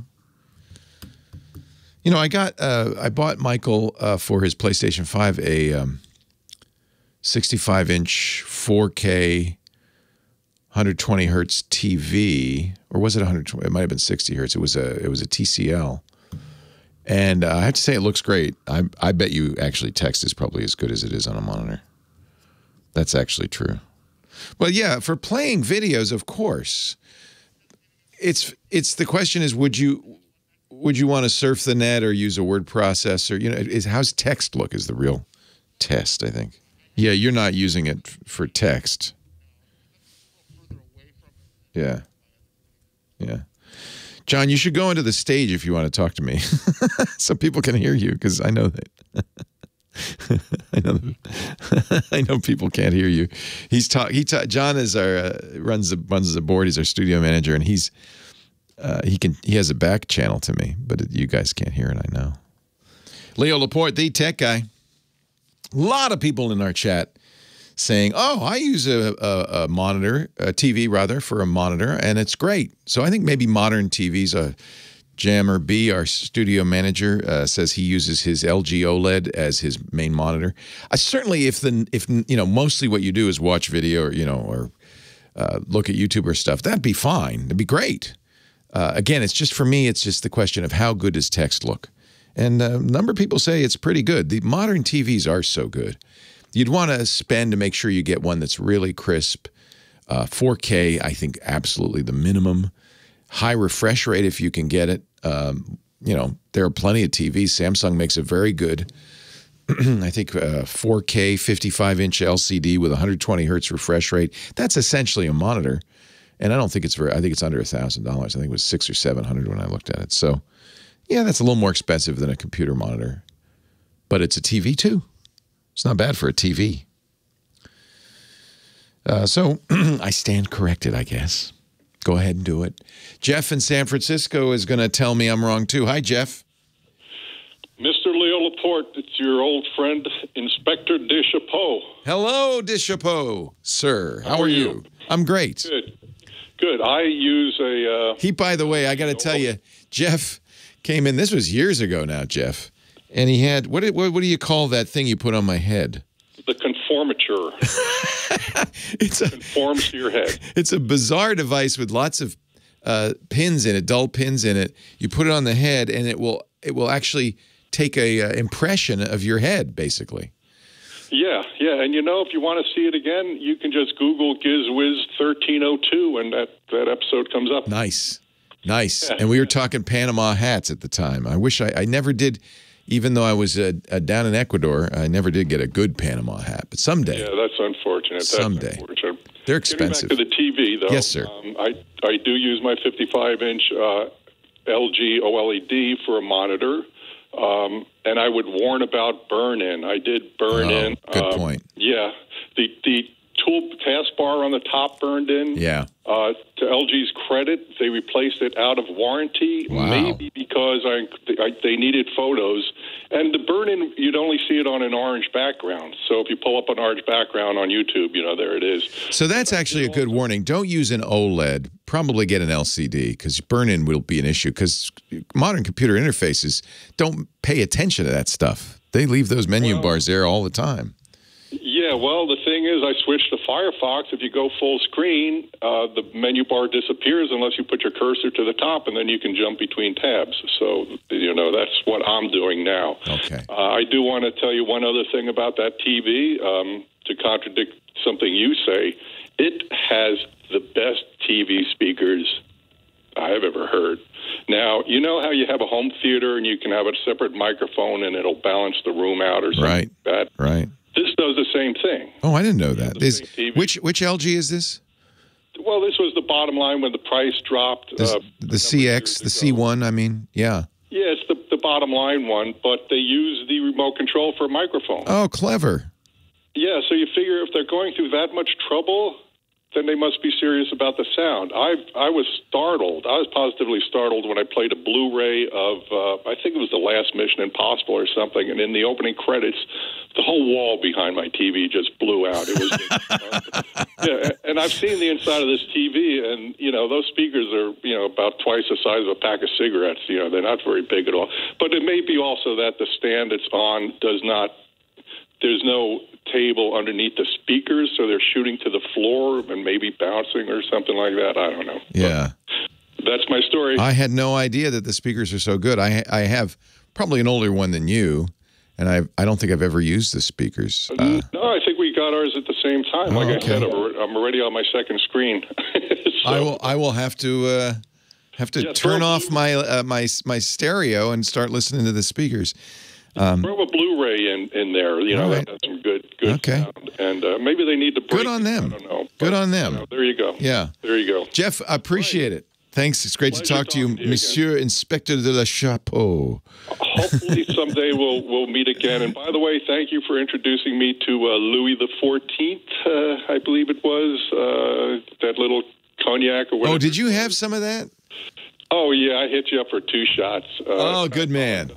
I apologize, but you know what? That's the first time the trickle-down theory has worked for me personally. It trickled down your throat, and I never saw it again. That's what happened. I'll tell you that right now. I mean, no, that's for some. I forget. I think I was trying to lure somebody onto one of our shows at the time. Yeah, you had a show on a holiday, and you knew nobody would show up unless you so I offered a very expensive cognac, 100-year-old cognac. And then it was so good, I had to give the audience. There were some people in the audience. I had to give them some shots. And, sure. It was pretty good. See, this is the difference between a podcast and a radio show. The FCC says I can't imbibe while I'm doing a radio show. I wouldn't want to anyway. But it's not unusual on a podcast, especially on a holiday, to have a little cheer while you're talking. That's the beauty of podcasting. There you go. Thank you, Jeff. It's always great to talk to you. Come by as soon as COVID lifts. I hope we'll get you all back in the studio. And I think I might even have a slurp of Louis XIV still. Oh, my goodness. Is it the 14th or the 13th? I can never remember which Louis. 8888 Ask Leo is the phone number. Coming up, Chris Marquardt, Photo Guy. Stay right here. Hey, our Tech Guy podcast brought to you today by Amazon Pharmacy. At a time when staying home is the best thing for everyone, why not make getting your prescription medications easier? Amazon Pharmacy saves you time. They'll work with your doctor easily. They deliver medication right to your door, and you can get the meds you need without ever leaving the house. That means one less errand. That means more safety for you. And frankly, it's a heck of a lot more convenient. For years, I used PillPack. I loved PillPack.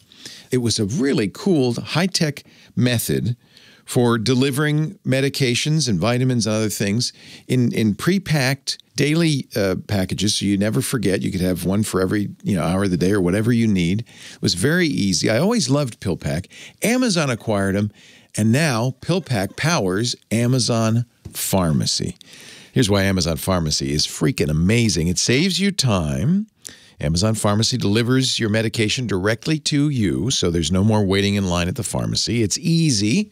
You just tell your doctor, send the next prescription right to Amazon, the pharmacy, and just like any other pharmacy, it's done. They'll coordinate with your doctor. By the way, they go an extra step, which I think is great, to make sure that they're getting the right medications to you. That's so important. They will coordinate with your doctor to make sure everything's accurate and you're getting what you need.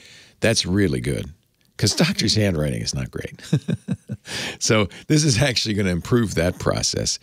Yes, of course, you can use your medical insurance. Amazon Pharmacy works with almost all medical insurances nationwide. If you don't have medical insurance, you'll still get a discount if you're an Amazon Prime member. You'll also get free 2-day delivery. And the thing I really like about this, whenever you get meds, prescription goes to the pharmacy. You go to the pharmacy, you wait in line, you pick it up. You don't know what it's going to cost till they ring you up at the counter, right? And at that point, it can be sticker shock. I know. Believe me. It's like, what? Amazon Pharmacy the pricing is clear and it's understandable. They tell you before they fill it. They will show you what your insurance will copay. They'll show you even the price at the same time without insurance, so you can say, well, you know what, I'm gonna do it this way because you're going to get that discount as an Amazon Prime member. And of course, no need to worry. Your medical information is protected. It's protected by federal law, but Amazon goes the extra step to make sure that every bit of medical information you give Amazon Pharmacy is completely private and never shared outside the pharmacy. Never. And the other thing I like, no matter when you're doing this, 24/7, there's a pharmacist you can speak with. They have pharmacists on staff all day and all night, so you can always get advice. It's a real pharmacy, but it's a better pharmacy. Amazon Prime members, you'll save on prescription medication when not using insurance, and of course, you'll always get free 2-day delivery. Learn more at amazon.com/techguy. This is a great way to get your prescriptions filled. The best way, amazon.com/techguy. I don't know why anybody would use anything else. Goodbye, long lines. Hello, home delivery. Amazon.com/techguy. Thank you for supporting the Tech Guy Show. Thank you for supporting the Tech Guy Show by going to that special address so they know you saw it here. Amazon.com/techguy. Leo Laporte, the Tech Guy. It's time for our photo guy, Chris Marquardt. Wonderful Chris Marquardt joins us every week. He is our own personal photo sensei at sensei.photo and joins us each week to help us get better pictures. Hi, Chris. Hello. How's it going? It's going great. Today, our topic, perspective. Perspective, because the perspective makes pictures, well, what they are, because it always depends on where you are when you take the photo. And interesting photos often are taken from an unusual perspective. So perspective is the point in space that you are at. So normally we take pictures from somewhere up here, right? So somewhere between, well, let's say in the olden days when you had to look through a viewfinder, then the photos were often just taken from eye height. Right. Kind of boring because that's how we see the world. Although I have to say, in the real old days when you had waist, like those Rolleiflexes where your camera was at your waist and you were looking down into it, there were some opportunities there for interesting definitely. And you've always told, I've seen you do this, get on your knees and take a picture. Yeah. So with the advent of cameras that you kind of look at a display at, you hold them in front of you, that has a bit expanded. People go a bit lower, a bit higher, but I'm just a fan of going to the extremes here. Right. So this first picture in the gallery that you sent us, and we'll post it on the Tech Guy Labs site, is in a court of a skyscraper, but taken from the bottom, looking straight up. Yeah. Straight up. Very unusual perspective. So looking up, looking down, going low, going high, even a perspective from inside things that you usually can't go inside. Yeah. That's kind of what this is about, to look at the world from spots that you usually don't look at it from. So you have a lot of pictures of stairwells. I always try to take pictures of these spiral staircases from the bottom. And it's not that easy. No, it's not that easy. Hard to you need to compose it well. You need to move the camera in the right spot. You make sure that things go in the right place in the photo. If you have a really low perspective, like on this photo, then the foreground becomes really big. So that is a very good trick if you don't have a nice foreground. So this is on the beach. Make yourself. And there's somebody walking in the distance, and there's a horizon and a sunset in the distance. But because the photographer has gotten down low to the ground, as you say, the beach itself is 90, well, not 90, but 2/3 of the picture is just the sand. And it's massive. It's massive. It's a very interesting idea. I like it. Yeah. Or the next one is try to get parallel to things, because that makes them straight and nice. Like for example, you want to take a picture of the front of a building. Now, of course, you will usually stand in front of the building and point the camera upwards, which is a very usual perspective. But if you have a chance to well, it's kind of how we see the world every day. So if you go to the other side of the street and try to find a higher vantage point to get more parallel to that building, then you can get a very interesting straight perspective that you don't usually see from a building. So again, interesting, different perspective. And what's interesting, trying the extremes, what I like for going really low, for example, is using something like a smartphone's camera. Because when you look at where the camera is on your phone, it's usually close to the edge. So you can, if you go low, you can be like half an inch from the ground, which is lower than like the bigger mirrorless cameras or the DSLRs can do. So you can get into spaces that you couldn't get to before, or raise the camera up. I mean, a trick that wedding photographers use is they often take the shot of the wedding party from, let's say, a first floor balcony or something. I've seen them get up on a ladder to do that sometimes. Well, I remember that from our school photographer back in the day, who came by once a year to take pictures of all the classes. And he brought a ladder all the time. And I didn't really understand why, but now I know if you take that shot from a higher vantage point, from a higher perspective, then it'll just make people look nicer. And a group in a group, you can see all the faces because everyone's looking up. No one's covering up anyone else, and people have a nice stretched chin. So that's a very nice perspective to shoot from. I love this one. This is on a hill. So imagine, if you will, houses on a fairly steep hill, but the photographer has tilted the camera so that the road looks flat, and now the houses look like they're going uphill. Well, it's a perspective that you can find in San Francisco, and especially if you have a car like here, the post van in front of the house, then that becomes really comical because the houses are at a big angle and that car is on a seemingly flat. It's driving a flat road, and it's the houses that are kooky. Love that. Yeah. Love that idea. So another perspective that you can get these days, which wasn't that easy in the past, is of course even higher up, and I'm talking drone shots, because I love drone shots. That opens up a really new world for you. Back in the day, you'd probably have to hire a helicopter for some of these shots that you can now get from a drone. Right. So that is pretty cool. And somebody told me, I think it was Trey Ratcliffe, that the reason he loved drone photography is it's a perspective you don't usually get. I mean, it's one thing to get on a ladder or a first floor balcony and look down, but when you're 100 feet up looking down at your house or something you know well, it's you're seeing it in a way you've never seen it before, and that's pretty darn cool.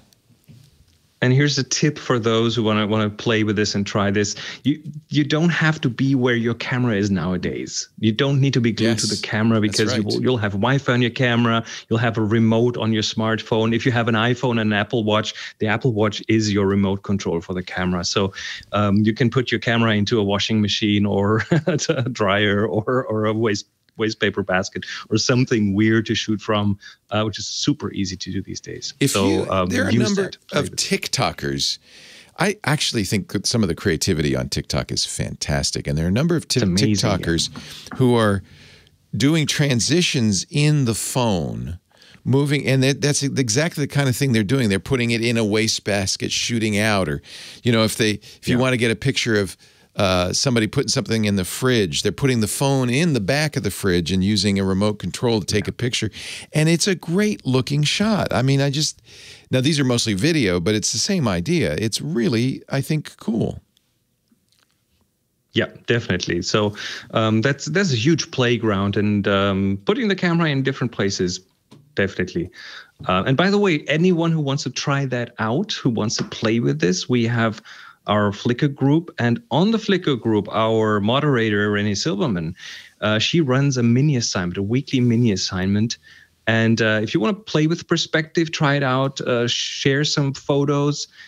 She will start a little post there with a little thread where you can add your photos and share them with others and discuss them and just play and share and learn something and have fun in the process. Really neat. Yeah. Yeah. So our Flickr group, Flickr's a photo sharing site, wonderful photo sharing site. It's free, flickr.com. If you're not already a member, you should be. It's just great. And then we have a tech guy group on there. You'll know you're in the right place because there's about 13,000 members, except no substitutes. Do the actual tech guy group. And when you join, it's free to join. Renee Silverman was there, our moderator. And as Chris said, she's doing weekly assignments now, Perspective this week. But we're also doing our normal monthly assignment. Again, this is not a competition. There's no prize. But we're asking people to take pictures of you. Not me, you. That's the assignment, you. You. Tag it with the letters TGYOU. So we know it's your submission for the tech guy. And in a couple, you want to do it next week or the week after? It's next week. It's next week. Yeah. Well, Chris will pick 3 photos from the gallery and talk about them on the air. That'll be your prize, a little notoriety. Thank you, Chris. Sensei.photo, his URL.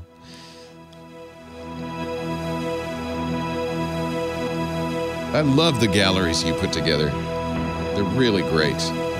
Really, really great. All right. Thank you, sir. Wonderful. How's life in the Viewfinder Villa? Going well? That's okay. Yeah, getting your shots? Everything's fine. Getting your shots, man? Another month probably, and then good. Should hopefully start here for my age group, and then good. Yeah, we're spending a lot of time gardening, so it's fun because you do. Especially now that it's been a year, we've kind of adjusted and we're finding ways to, enjoy life. But I can't wait to travel. I am so excited. We're going to Oaxaca in I kind of miss it. In October. That's going to be the one. And this is a Mike Elgin trip. I swear, as soon as you start traveling again, Lisa and I'll sign up because I really want to do a photo workshop with you. I know it's a ways off, but thank you, Chris. Well, next year, probably. Next year. Good. Perfect. Next fall is wide open. All right. Thanks, Chris. Talk to you later. I'll let you know. Take care. Bye. Leo Laporte, the tech guy, 8888. Ask Leo. David is on the line from Orange. Hello, David. Leo Laporte, the tech guy. Hello. Welcome. Hey, I have an older Samsung S6 phone. I feel there's no need to buy a fancy phone if this is still working. I went to a corporate Verizon store yesterday. The SIM card had gone out. They popped in a new SIM card, and it worked great. But they told me something interesting, that they're no longer going to support service for my Samsung S6 phone.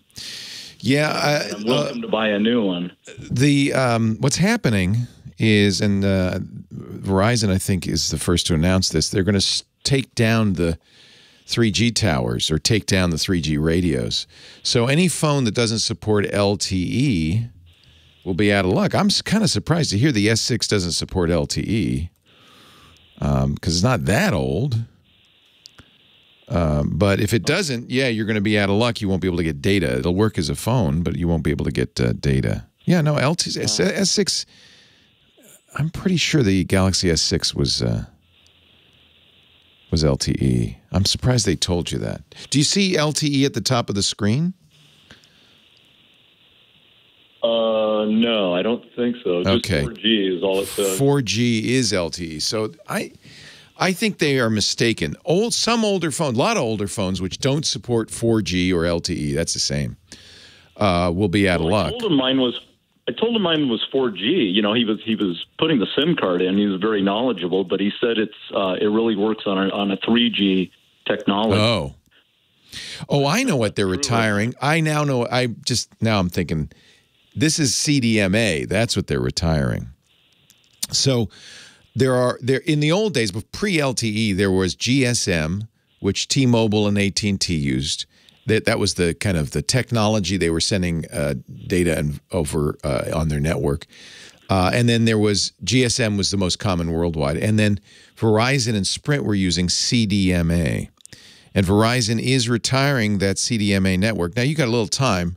They say no later than December 31st, 2022. But I guess on that phone, it won't work because if you can't support LTE, not only will you not get data, but I think Verizon is going to be requiring voice over LTE, and that you'll also need that capability. So losing either of those capabilities will be enough to say that phone isn't going to work. I think even the S7, well, you can't get an S7, but even the next generation up would be sufficient to give you LTE. Did they tell you what kind of phone you should get?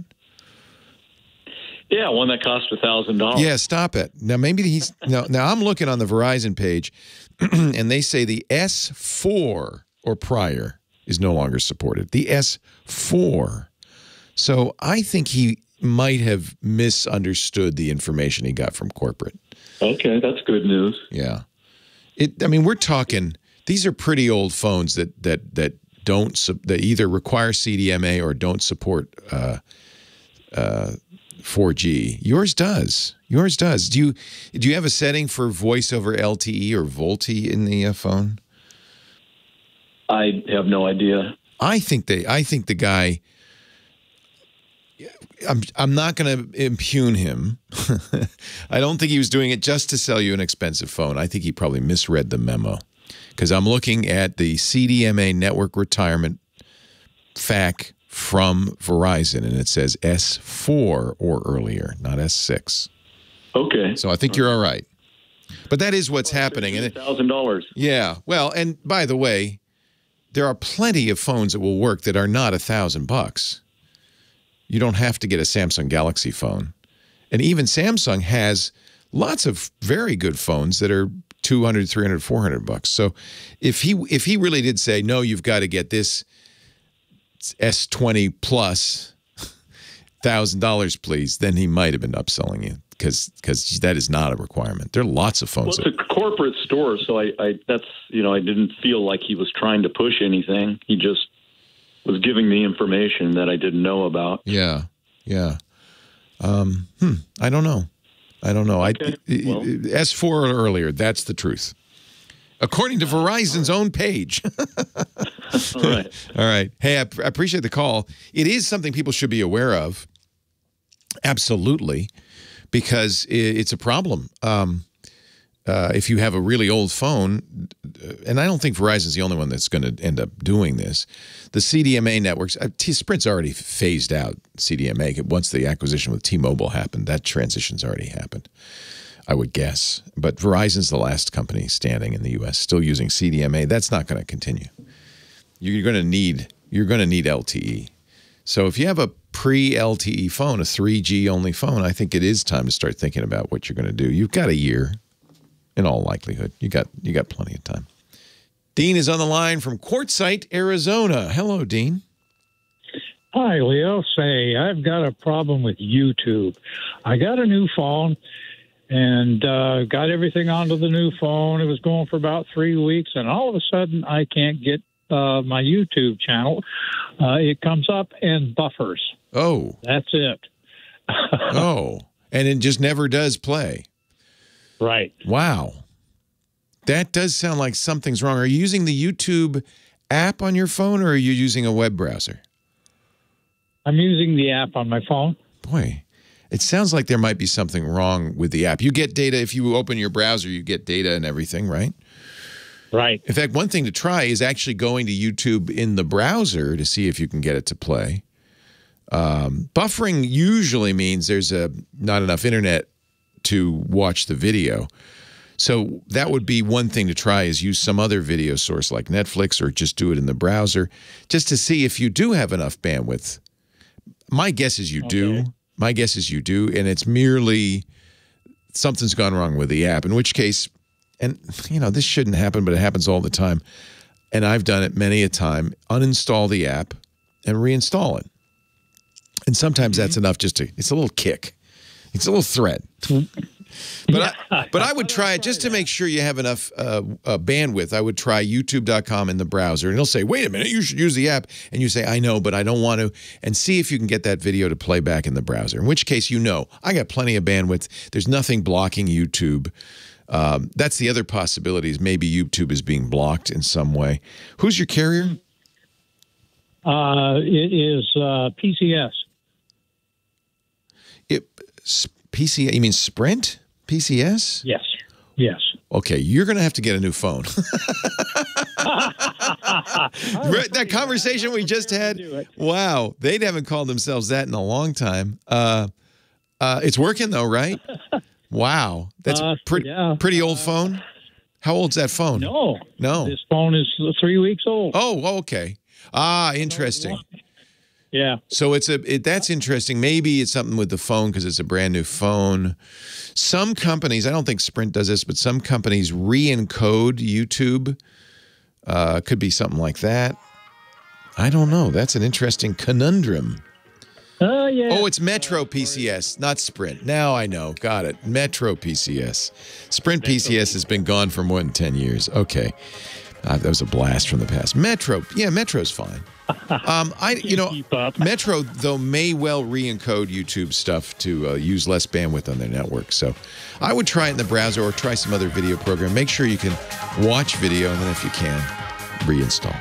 Well, hey, how are you today? Leo Laporte here, the tech guy. Time to talk computers, the internet, home theater, digital photography, very, very, very, very, very expensive iPads, 8888 Ask Leo.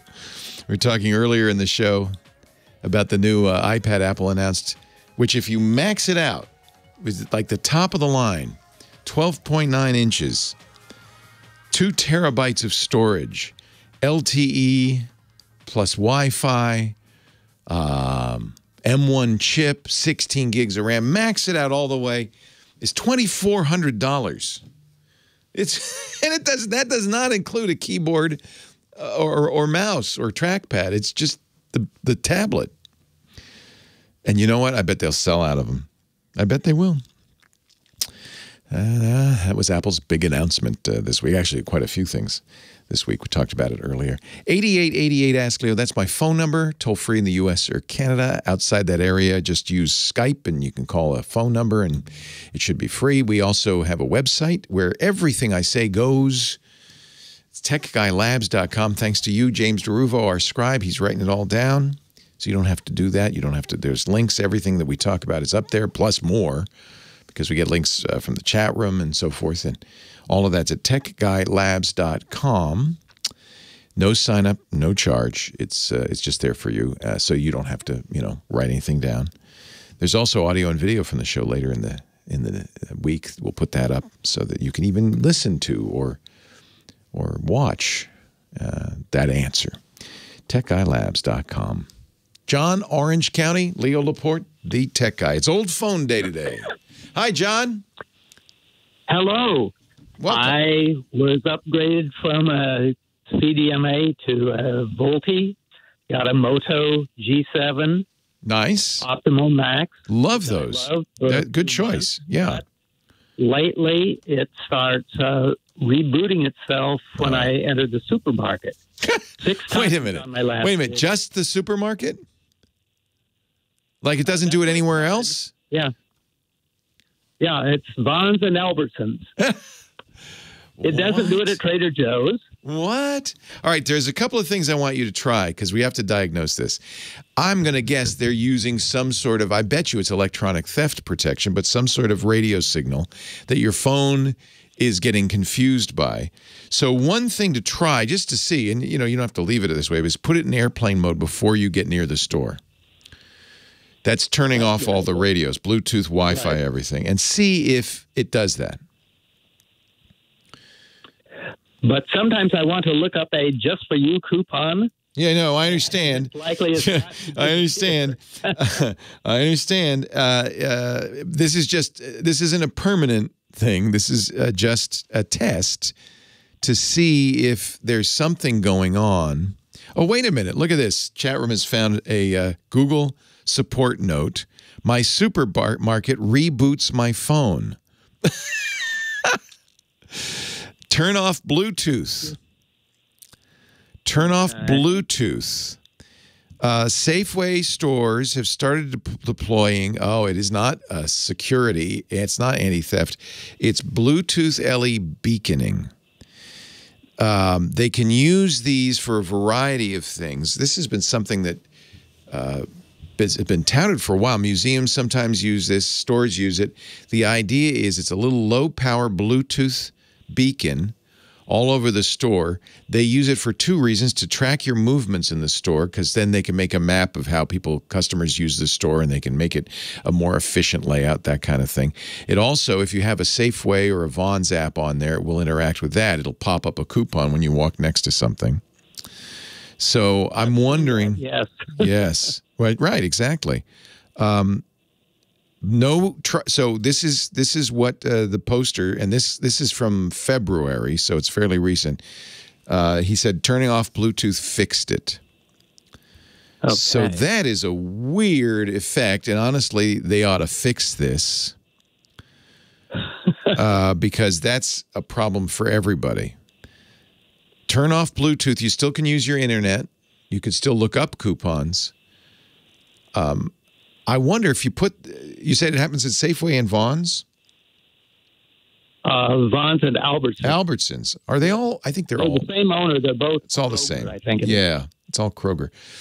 They're probably doing the same thing. So try turning off Bluetooth. Mm-hmm. It might be.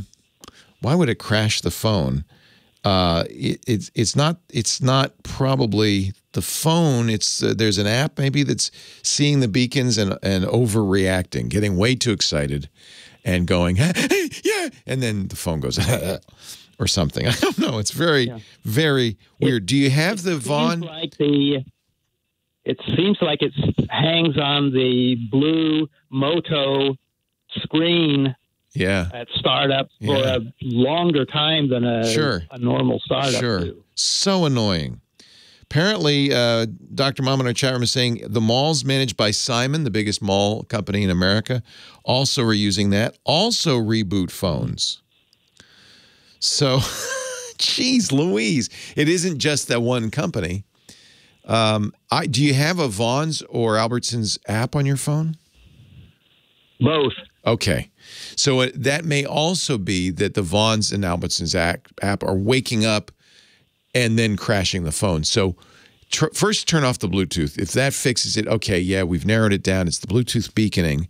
It may be that deleting either the Vons or the Kroger app fixes that as well. But you don't need Bluetooth in the store. So turn off Bluetooth. In fact, this might be a good advice for anybody who doesn't want to be tracked as they shop. You know, I'm not saying necessarily they're using it for nefarious purposes. They're probably using it to map, traffic in the store to figure out, well, there's lots of things you could figure out. And of course, in the high traffic areas is where you're going to put the end caps that, Pepsi-Cola pays extra money for. You're going to put those there, things like that. If you don't like being tracked in the grocery store, turning off Bluetooth will eliminate that. And it won't, and your phone should not crash. John, I'm so glad you called because I wasn't aware of this. That is very interesting. Will you have a link to that Google article? I shall.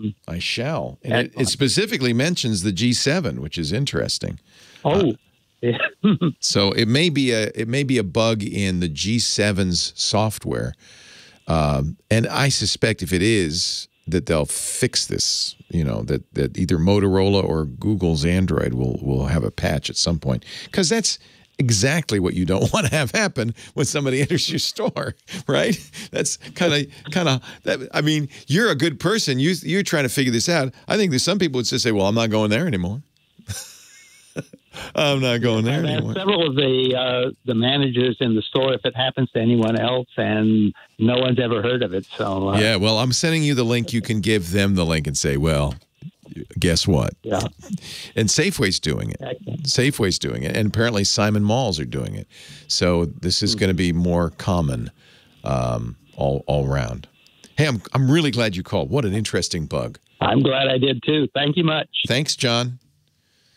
It's kind of amazing. Thanks to our fabulous chat room, all of our listeners. There's probably very few mysteries that we can't solve. I mean, they come up, but that's fascinating. That is just wild. Thank you, chat room, for sending me that link. That was really good. Wow, I've learned something today. These computers this stuff is weird, isn't it? Just technology itself. Just strange interactions. And I mean, I doubt the folks at Vaughn's said, well, we should try this with every Android phone known to man and make sure it doesn't crash it. I doubt they tried that. And that's why they didn't know. But now they do. Robert, you're on if you want to speak. There he is. Hello, Robert. Roberto. Padre. What time is it in Italy right now? He unmuted, but I don't hear anything. Get your mic hooked up. Testing. There, we hear you now. There we go. Hey, Robert. Hi, how are you? Are you still in Rome, or are you home yet? I is in Rome. I'm just a couple steps away from St. Peter's, up in my office studio. Wow. Wow. And you know what? You're my inspiration, because the Discord you set up with, and McLovin is now in our Discord and talking too, was really my first real experience with some of the things you could do with Discord, and it's actually amazing. I am flabbergasted. It's really good. Love it. You can build up such a community, and the thing is, you can let the community build up the community. Right. Right. That's kind of what our plan is, because I'm in there all the time, but I can't be there all the time. Mm-hmm. So it's nice to have, and it's a great community too. So we're really happy. Oh, it's very friendly. It's so nice. And you can tie it into so ming things. It's like so this, easy to program. like this, where you're on the radio. Well, you're not on the radio show, but you're on the podcast.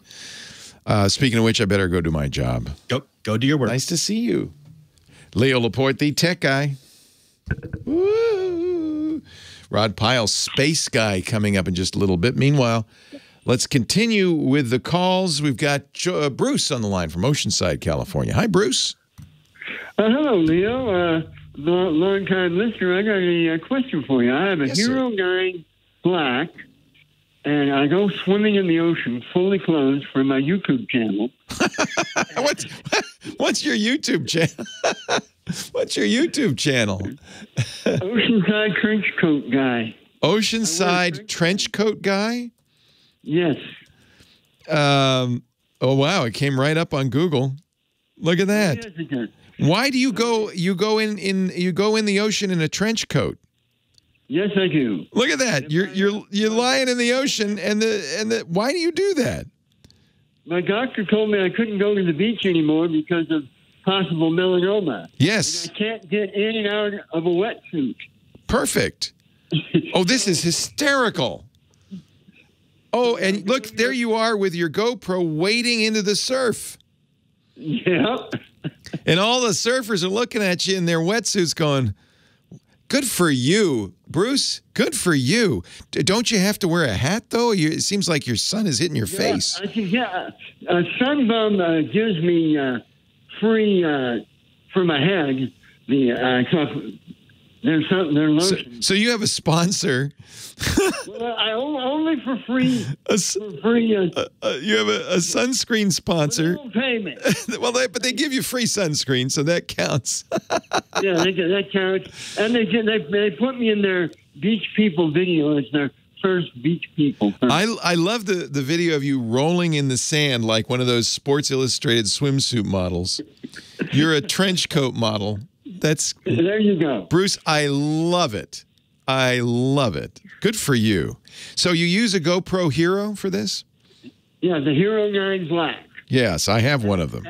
Yes. And my problem is that sometimes the sound isn't all that good, and I wonder if there's any way I can enhance it with a microphone that can get wet. That's, by the way, probably what's happening is seawater's getting into the little teeny hole on the Hero, and it probably feels like you're underwater for a while. And that's kind of that empties right away. Believe it or not, that empties in less than 2 seconds. Yeah. But I'm talking about the volume doesn't seem to be all that great sometimes. It gets muffled. I'm sure that's the case. It just gets a little bit muffled. So you need an underwater microphone. They call them hydrophones. Uh-huh. And there are, if you look on Amazon, there are lots of hydrophones out there designed for, I guess they're designed to put underwater to like catch whale songs and stuff. But the trench coat guy, that's kind of like a whale, right? You see, I've been warned that the sharks might think I'm a dolphin trying to eat me. Well, you know, worse, you look like a seal, right? And that's exactly, that's the shark's favorite treat. You look like a little delicious little morsel rolling around. So be careful there are no sharks around when you do this. Oh, yes. I am looking at a number of, here's the problem. The microphone can be waterproof. I'm looking at one for $25, Micro 7 underwater microphone. But then you probably don't want to connect it. I don't even know if you can. The GoPro doesn't have a microphone connector, does it? So you'll need to connect it. And you don't want to open up that little door. No, it's yes. Then you. Oh, that's why you're in a. So you're using an underwater housing. Of course, that's what's going on. The underwater housing is insulating the microphone from the outside world. That's why it's low level. You're shouting through an inch of plastic. So the micro. I finally gave up on that on the housing because I was using that, and that made it even worse. Yeah, I get better at sound now than I did because I got rid of the housing. You know. What do you? How important is it that you that you talk while you're rolling around in the surf in your trench coat? Couldn't you narrate it later? That would be the better way to do it. Well, I'm actually talking to people that come out and trying to rescue me and that kind of stuff. Yeah, because it looks like you're drowning. Why would anybody wear a trench coat on purpose? You know what? You're my new hero, Bruce. That is saying, you know what? I am not going to let this stop me. I'm going to enjoy life. And now you've made it like a thing. Now you're famous. The oceanside trench coat guy. So there is a weather-resistant pass-through door for your GoPro, but weather-resistant does not mean waterproof. And do you bring the GoPro into the water, or you try to keep it above the surf? Well, and when the wave hits me, I go under the surf. You don't have a choice. Yeah, and then also there's some. Sometimes I'll go underwater to shoot videos of the fish that are swimming by me. Right. So you need the housing. Yeah. I mean, what we really need is not just an underwater or a waterproof microphone. We need a waterproof recorder as well. I'm thinking there probably is such a thing because waterproof recorder.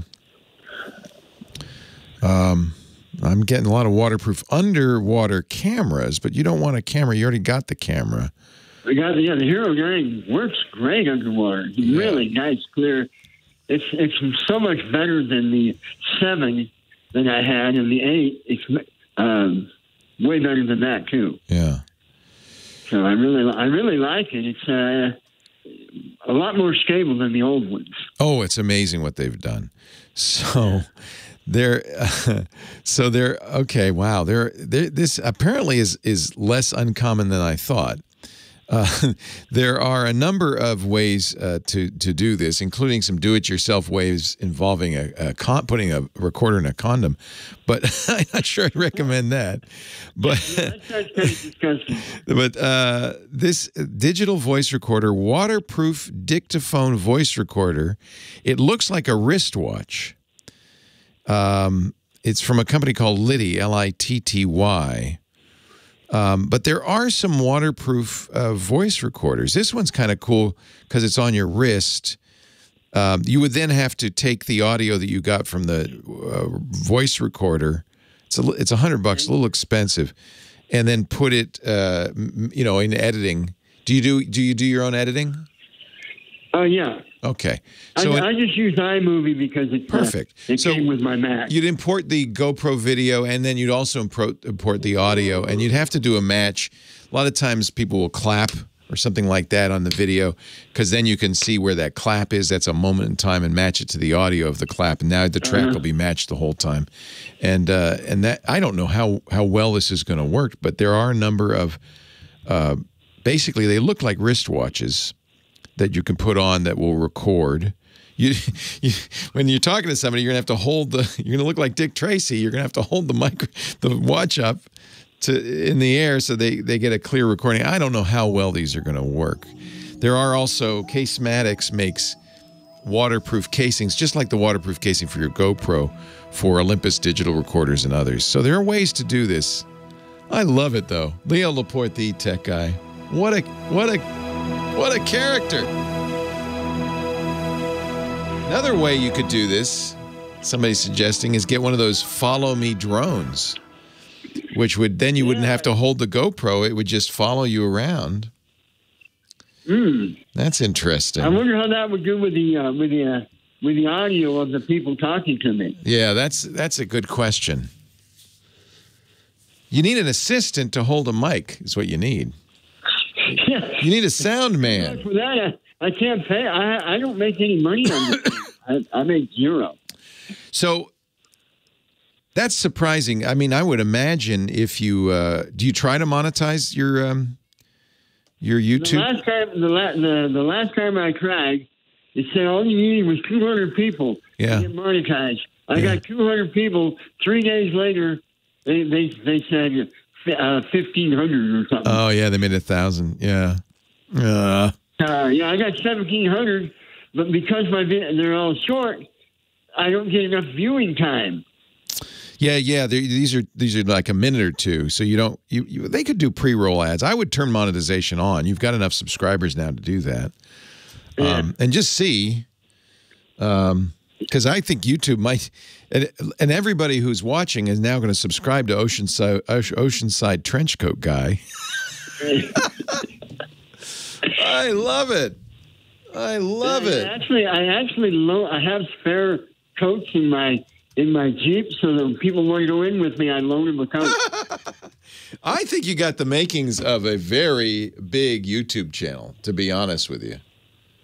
And you've been covered in magazines and stuff. I see there's an article about you. This is so cool. A little splash with Steve. This is so you are great. Now, how long does it take to dry that trench coat out, or does it ever get dry? It takes overnight. It'll dry out, huh? I hang them out in my backyard. Here is Bruce in the water with his GoPro. I love it that you have a GoPro to do this in his trench coat. And it's not just, by the way, a trench coat. You're wearing gloves. You're wearing a sweater. You are fully loaded there. That is hysterical. Yeah, I get my shoes at Walmart for $10. That way, I don't care if I ruin them. Oh my goodness! Where are you under this? Stingrays down there. Yeah. Yeah, so you don't want to step on a stingray. No, you need to wear shoes. Yeah. Maybe you could get some water shoes instead. They would. Actually, they don't do as good as the cheap $10 shoes. Okay. Okay. You know what you're doing. Clearly, you're an experienced trench coat water guy, oceanside trench coat guy. Bruce, what a pleasure to talk to you. I don't know if I've helped much, but maybe we can get some subscribers and get some monetization, because there's no reason you shouldn't be doing great. Do a TikTok, too. You can make some money on TikTok. I don't really know that much about TikTok. And, well, the time I watched it was so stupid I got rid of it. Yeah. Yeah, but I tell you, there's people making money on it. Oceanside trench coat. I passed the caution. Do you play a little character out there, Bruce, too, a little bit? Well, once in a while I do, yeah. Oh, gosh. I also do Instagram, and I do live broadcasts when I go down and I give a beach report to the locals about how the surf is, that kind of stuff. Oh, I love it. Bruce, it's a pleasure talking to you. You are the kind of person that makes life worth living. Just a character. I love it. What a great... All the 911 people know who I am in Oceanside. Yeah, they don't respond anymore. There's a man in the trench coat. He's drowning. No, that's Bruce. Yeah, they don't. Bruce, I got to run. Thank you. All right, thank you. Take care. Bye-bye. It's time, ladies and gentlemen, for our spaceman. Space guy Rod Pyle, author of Space 2.0. Many books about space. He's the editor-in-chief of Ad Astra, the magazine of the National Space Society at space.nss.org. Joins us every week to talk about space, and this is a big week because Ingenuity flew. Again. Well, so third flight. Third flight now. Wow. Yeah, faster climb. Went up again only to about 16 feet, but this time they sped it up to just under 5 miles an hour. And then they flew at 165 feet north and back to their landing zone, which they call right field. So they only have two more flights. Somebody mentioned that there is a little piece of muslin from the original Wright flyer, the first plane, human-powered flight, on the Perseverance. Yeah. I mean, there's all kinds of little Easter eggs in those rovers, but I think that's the coolest one for obvious reasons. It kind of completes the circle. Yeah. But, you know, they've only got another couple of weeks to finish this up because the rover has to move on, and the helicopter doesn't come with it. So once they do a couple more flights, it gets left behind and experiment complete. So we'll be saying bye-bye to Ingenuity soon. But we got another piece of amazing news this week. There's an experiment called MOXIE that's on the rover. Are they making soda pop on Mars? Little box, I know. Right? It actually stands for Mars Oxygen In Situ Experiment. Ooh. But I know the principal investigator on the mission pretty well. We've talked a number of times about it. And he says he grew up with MOXIE, and he just loved, he was bound and determined to find any sciencey words he could to fulfill that acronym. Good for him. It's the worst soda pop ever made, long out of business. But but this thing... they did their first run a couple days ago, and it converts Martian atmosphere into oxygen. So there is enough air out there. Now, how much oxygen? I mean, in other words, would this be useful for supplying colonists? Because it's actually taking carbon dioxide and running like a fuel cell in reverse, and then drawing oxygen out of the CO2 by using power. So this is a small unit. They ran it for an hour and made about enough oxygen for an astronaut to breathe for 10 minutes. But it was just an experiment. It was just to make sure it worked, because as the PI's name is Michael Hecht, really nice guy out of MIT.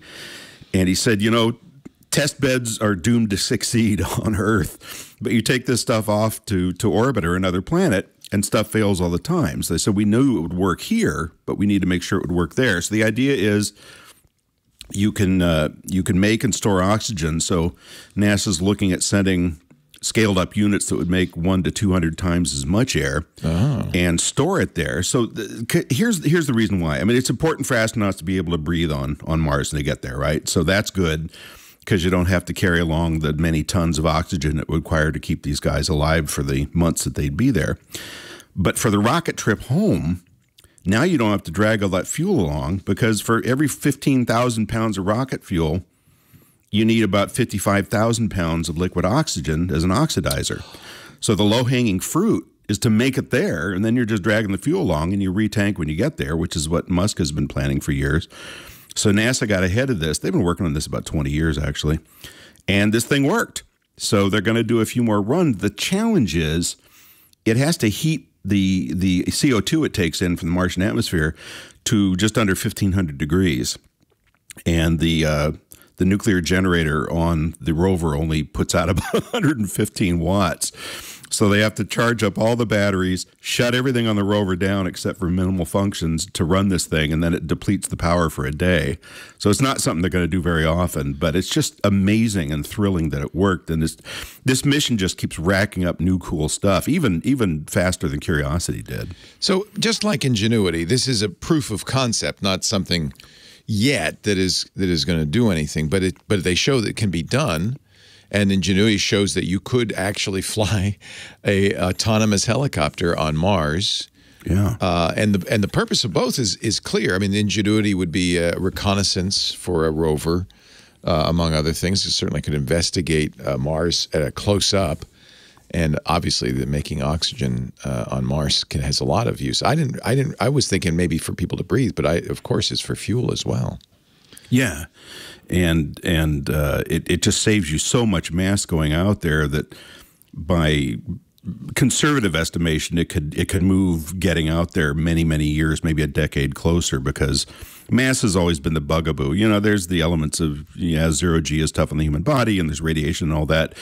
But if you can now take all that weight you were going to spend in taking oxidizer out there, fuel essentially, and invest it into radiation shielding and maybe even some kind of spinning habitat so we don't wither away on the way, now you've really got something.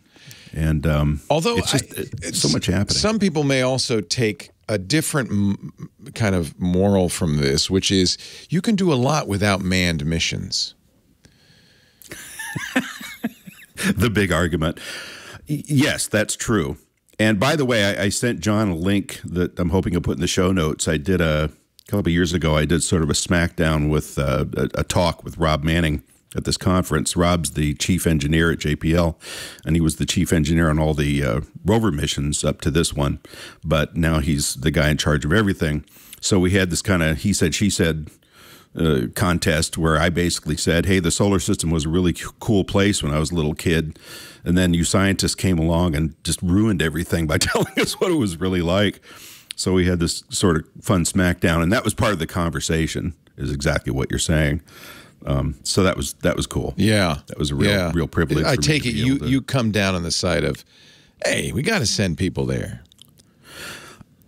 Well, I was the romantic and the sentimental. It is romantic. And he was the practical guy. Purely practical.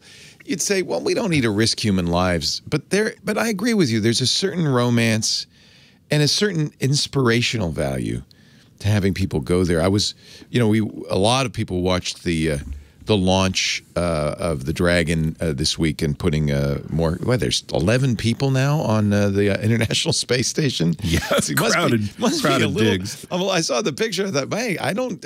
Wow, that must be uncomfortably crowded. It's sort of maxed out. Yeah, yeah. They're not going to be there. It's not going to be that big a crew for long. But I mean, you can imagine.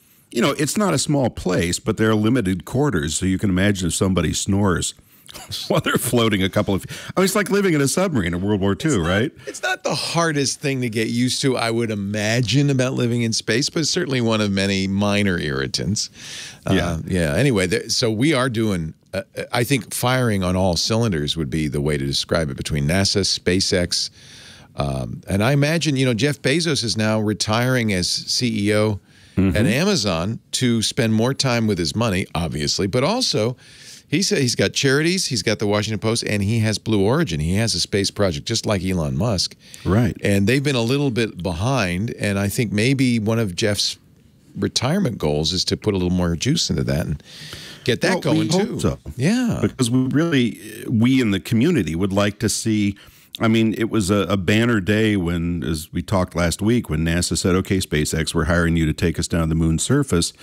But as we've seen, as I had mentioned, with, Boeing still trailing along behind SpaceX, supposed to put astronauts up in the space station with the Boeing capsule and not having a lot of luck with it for the past couple of years, you like to have two people working on the same thing in case one system has a problem. So we'd like to see Blue Origin or somebody selected to build a competing system and all that. But SpaceX is moving so fast, and I think in the next 10 days they're going to fly serial number 15, and after that, in short order, they'll be heading for orbit with Starship. Amazing. Amazing. By golly. For people who are interested in this subject, this is a good time to be alive.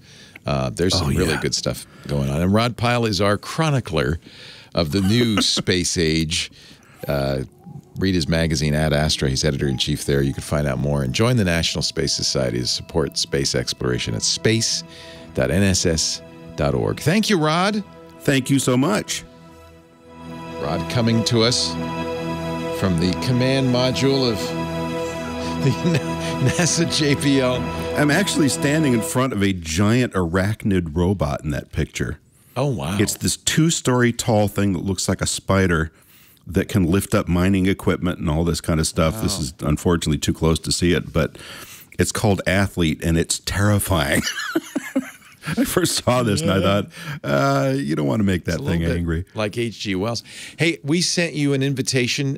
You're a complimentary member of Club TWiT. Yeah, I heard about that yesterday, and I signed up this morning. Good. And do join the Discord. You'll see there's a space category if you want to pitch in anytime. It's beautiful looking, man. I'm really excited about this. It's a really fun thing. Yeah, Discord is, wow, mind-boggling. So it's very deep, and I have a steep learning curve for me, but we're trying to do as much as we can with it as fast as possible. I hate to admit it, but as an aging boomer, it's a bit of a learning curve. Right. You can use it just as kind of a chat. You know, that's how I've used it for a long time, but now I'm discovering there's so much more. We've got for instance, we've got a stage, and I'd love to do a show with you at some point. Just a one-off on stage talking about space. You see those people, the little dots. It's like Clubhouse. Those little dots are people in the auditorium. Father Robert and I are on stage. At some point, if you ever want to spend an hour just talking about space, I would love to do that. Oh, are you kidding? just one? Oh, we could do more. That's one of the ideas of Club TWiT, is that shows that we really couldn't support with advertising because the audience would be small or it would be too narrow of a niche or whatever. Because we'll have listener support, we could do some more of that. And I'd love to do a space show. So think about it. Absolutely. And by the way, I put you on the mailing list for Ad Astra finally. I was a little behind getting that done, but I wanted you to see the new edition. Yeah, really good magazine. Is it quarterly? It's a quarterly, but this is our special edition, 100 pages, blah, blah, blah. Main thing of interest for me is it's going out in the retail channels now. So excellent. Barnes & Noble and so I'll start saying it. Look for it on a newsstand near you. If you can find one, yes. If there is a newsstand near you, it will be there. Barnes & Noble's good. I'll mention it, Barnes & Noble. Yeah. Good. Thanks, Rod. Well, great. Great to talk to you. You're clear of your second shot and everything's good, yeah? Yes, I survived the second shot. Did you have yours? You did, right? Yeah, I did. No big deal. A little tired for about a week. That was it. So it's funny because your reaction was all after the first shot. That was weird. Yeah. Yeah. Well, I'm always an I had zero reaction to either shot. And this Wednesday, it'll be 2 weeks after my second. So I'm going to party. My big party was to go outside for a walk without a mask. I felt like such a pioneer, you know? Yeah. I have dreams that I've gone places without my mask and I'm like freaking out, you know? And I did that. Yeah. A couple months ago, I accidentally went into a Smart and Final. I was halfway through the store before somebody said, dude, and I went, and I ran. Yeah, that's like my dream. That's like my dream. Yeah. That's a nightmare. Yeah. It is. I did not turn into Shrek or Donkey, either one. So that's good. The vaccine does not do that. Donkey. Thank you, Rod Pyle.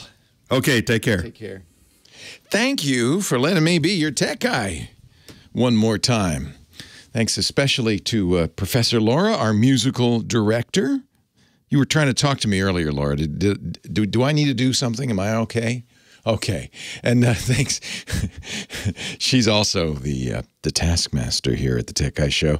Thanks also to Kim Schaffer, our phone angel. She's the one who puts you on the air, gets your calls all lined up for your appearance on national radio. Thanks most of all to all of you who listen to the show. We really appreciate it.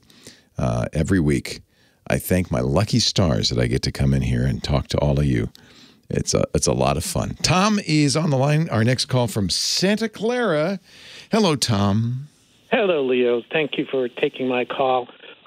I've just retired, and I've been an IT professional for many years, and I've been doing remote support for people. And what I'm looking for is an easy-to-use, relatively low-cost remote control for various devices, Windows, Mac, Android, iOS, you name it. The ones I've used, I found, are just a little too hard for most people to use, so I'm wondering what your suggestion is. Well, you know, we have a sponsor. Have you tried Remote PC? Yes, I have. And you still think that's too hard for your customers or your users? Yeah, this is going to be totally free on my part. Like I said, I'm retired. So Yeah. So you want something free? Well, I can afford doing something on my end, but I don't want to have anything that my users would have to pay for. Yeah, I understand that. Remote PC is fairly inexpensive, $6 a month. And right now we have that offer for the first year where it's 90% off. So that's like 60 cents. Right. That's about as close to. There are free solutions. The whole concept of remote access is essentially an open source concept going back a ways. Windows has its own RDP protocol, but for a long time there's been something called VNC, and there are VNC servers and clients available all over the place for free. So that would be another way to do that. That to me is a little more geeky, a little more difficult. They all have funny names. There's one, I think it was for Windows, called Chicken of the VNC, but that's not the only one you can use. You would need the server would be the person you're logging into. So that's the problem is, you're working with novices and you're going to say to them, the first thing you're going to say is, now you need to install something. So that's probably not ideal. Many of them are used to Zoom. The chat room suggesting Zoom. Zoom has screen sharing. It doesn't have really remote control, I don't think, but it does have enough that you might be sufficient. And a lot of people are. Oh, actually, you can control a computer through Zoom. Brett Kahn is saying. So. Can I do that for Macs and yeah, it's cross-platform. Zoom has remote control now, and a lot of your customers are probably used to Zoom by now. One of the side effects of the pandemic is everybody got to know Zoom pretty darn well. Zoom will let you have remote control, and it's free for 40 minutes, which in most cases probably is sufficient for you. Do you want to use it to teach or to fix? You want to use it to teach, right? Yeah, well, a little bit of teaching, a little bit of fixing. And like I said, I don't mind paying for a license on my end. I just don't want to have... Yeah. Mostly what you don't want is for people to have a hardship installing it. And that's where Zoom really might be the winning choice, because not only do many of them already have it installed just because they had to use it for school or work, but even Zoom has taken great pains to make it very simple. You would merely send them a link. They'd click the link, and if it's not installed, Zoom would install itself. All of a sudden, you're having a voice chat, a video chat, and then you can say, and the person has to be there. I think that's fine with you. You're teaching them. You'd say, okay, now you're going to have to give me access to your computer, and we can, or you can watch me on my computer, and we can show you some stuff. So I think Zoom might be your best choice, and you would need an account, nobody else. Right. Okay, good. Yeah, I've used Zoom before, and I'll start playing with that on my various devices, see how well that works. Yeah. Great. Appreciate your help. Yeah, actually, and that credit the chat room with that one, because I didn't realize they had added remote control. That's a nice new feature. I think that's actually, it's really interesting how Zoom went from, only people in business who use it for conference calls occasionally or teleconferences knew about it a year ago. And now everybody knows about it. Everybody uses it. Everybody's got it. And they've been very smart in capitalizing on that. Adding new features, adding more security, which they really needed. And I think it's a very good choice now for a lot of things. We've started using it on our podcast network instead of Skype for phone calls, for bringing people in.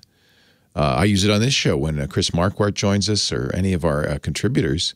I use Zoom to bring them in, and it works quite well, I have to say. George in Los Angeles, Leo Laporte, the tech guy. Hi, George. Hi, Leo. How you doing? I'm well. How are you? I'm doing good. What can I do for you today? Do you have I gave your screener a scenario of what I'm looking for. Is that in front of you, or do you want me to tell you? Tell me, because I have a bad habit of not looking ahead. So no problem. And anyway, nobody listening has seen it. So go ahead. What is it? Got it. Okay. Using GarageBand on an iPad, I want to hook up an external microphone, and I think I figured that part out. Okay. But I can't. I'm not able to figure out a way, if there is, to turn off the onboard mic. And inside of settings on the iPad, there is a privacy where you can go in and you can toggle the microphone off and on per application. But GarageBand isn't listed in that setting. So isn't that funny? I can't figure out how to do it.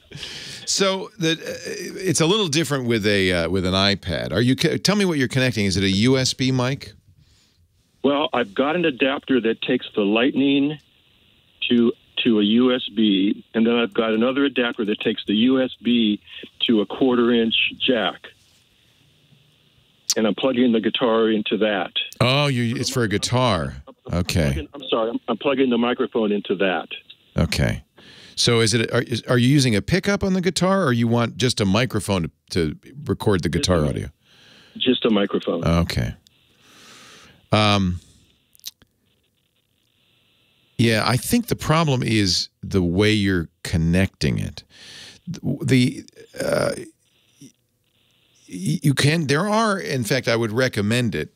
A company called Shure makes them, a lot of other companies, iOS microphones that have lightning ports on them. This is the Shure MOTIV line. And I use these for recording on both iPhones and iPads, and it's perfect. And GarageBand will see it, will say, that's the microphone, not my built-in, and it will use only that. Does it defeat the onboard mic as soon as you plug it in? Yes, exactly. Okay, that's what I need. And I think they're really good. It's going to be a good quality microphone. Shure, of course. So that's what I would probably do. That'll be the simplest thing. And they make a number of them. They have one that looks like an old classic harmonica microphone. They have a little small capsule microphone, the MV88. I use several of them. I think they're very good. MOTIV. That's the Motive line from Shure. Hey, that's it for me. I'm out of time, ladies and gentlemen. I thank you so much for joining us. I'll see you again next week. We'll talk about cars and space and photography and all the stuff that we talk about every week and the latest tech news. I might have. Will I have my AirTags by then? No, not till late next month. So I won't be able to talk about that. Leo Laporte, the tech guy. Please stay safe and have a great Geek Week. We'll see you next time. Well, that's it for the Tech Guy Show for today. Thank you so much for being here. And don't forget, TWiT, T-W-I-T. It stands for This Week in Tech, and you'll find it at twit.tv, including the podcasts for this show. We talk about Windows on Windows Weekly, Macintosh on MacBreak Weekly, iPads, iPhones, Apple Watches on iOS Today, security on Security Now. I mean, I can go on and on and on. And, of course, the big show every Sunday afternoon, This Week in Tech. You'll find it all at twit.tv. And I'll be back next week with another great Tech Guys show. Thanks for joining me. We'll see you next time.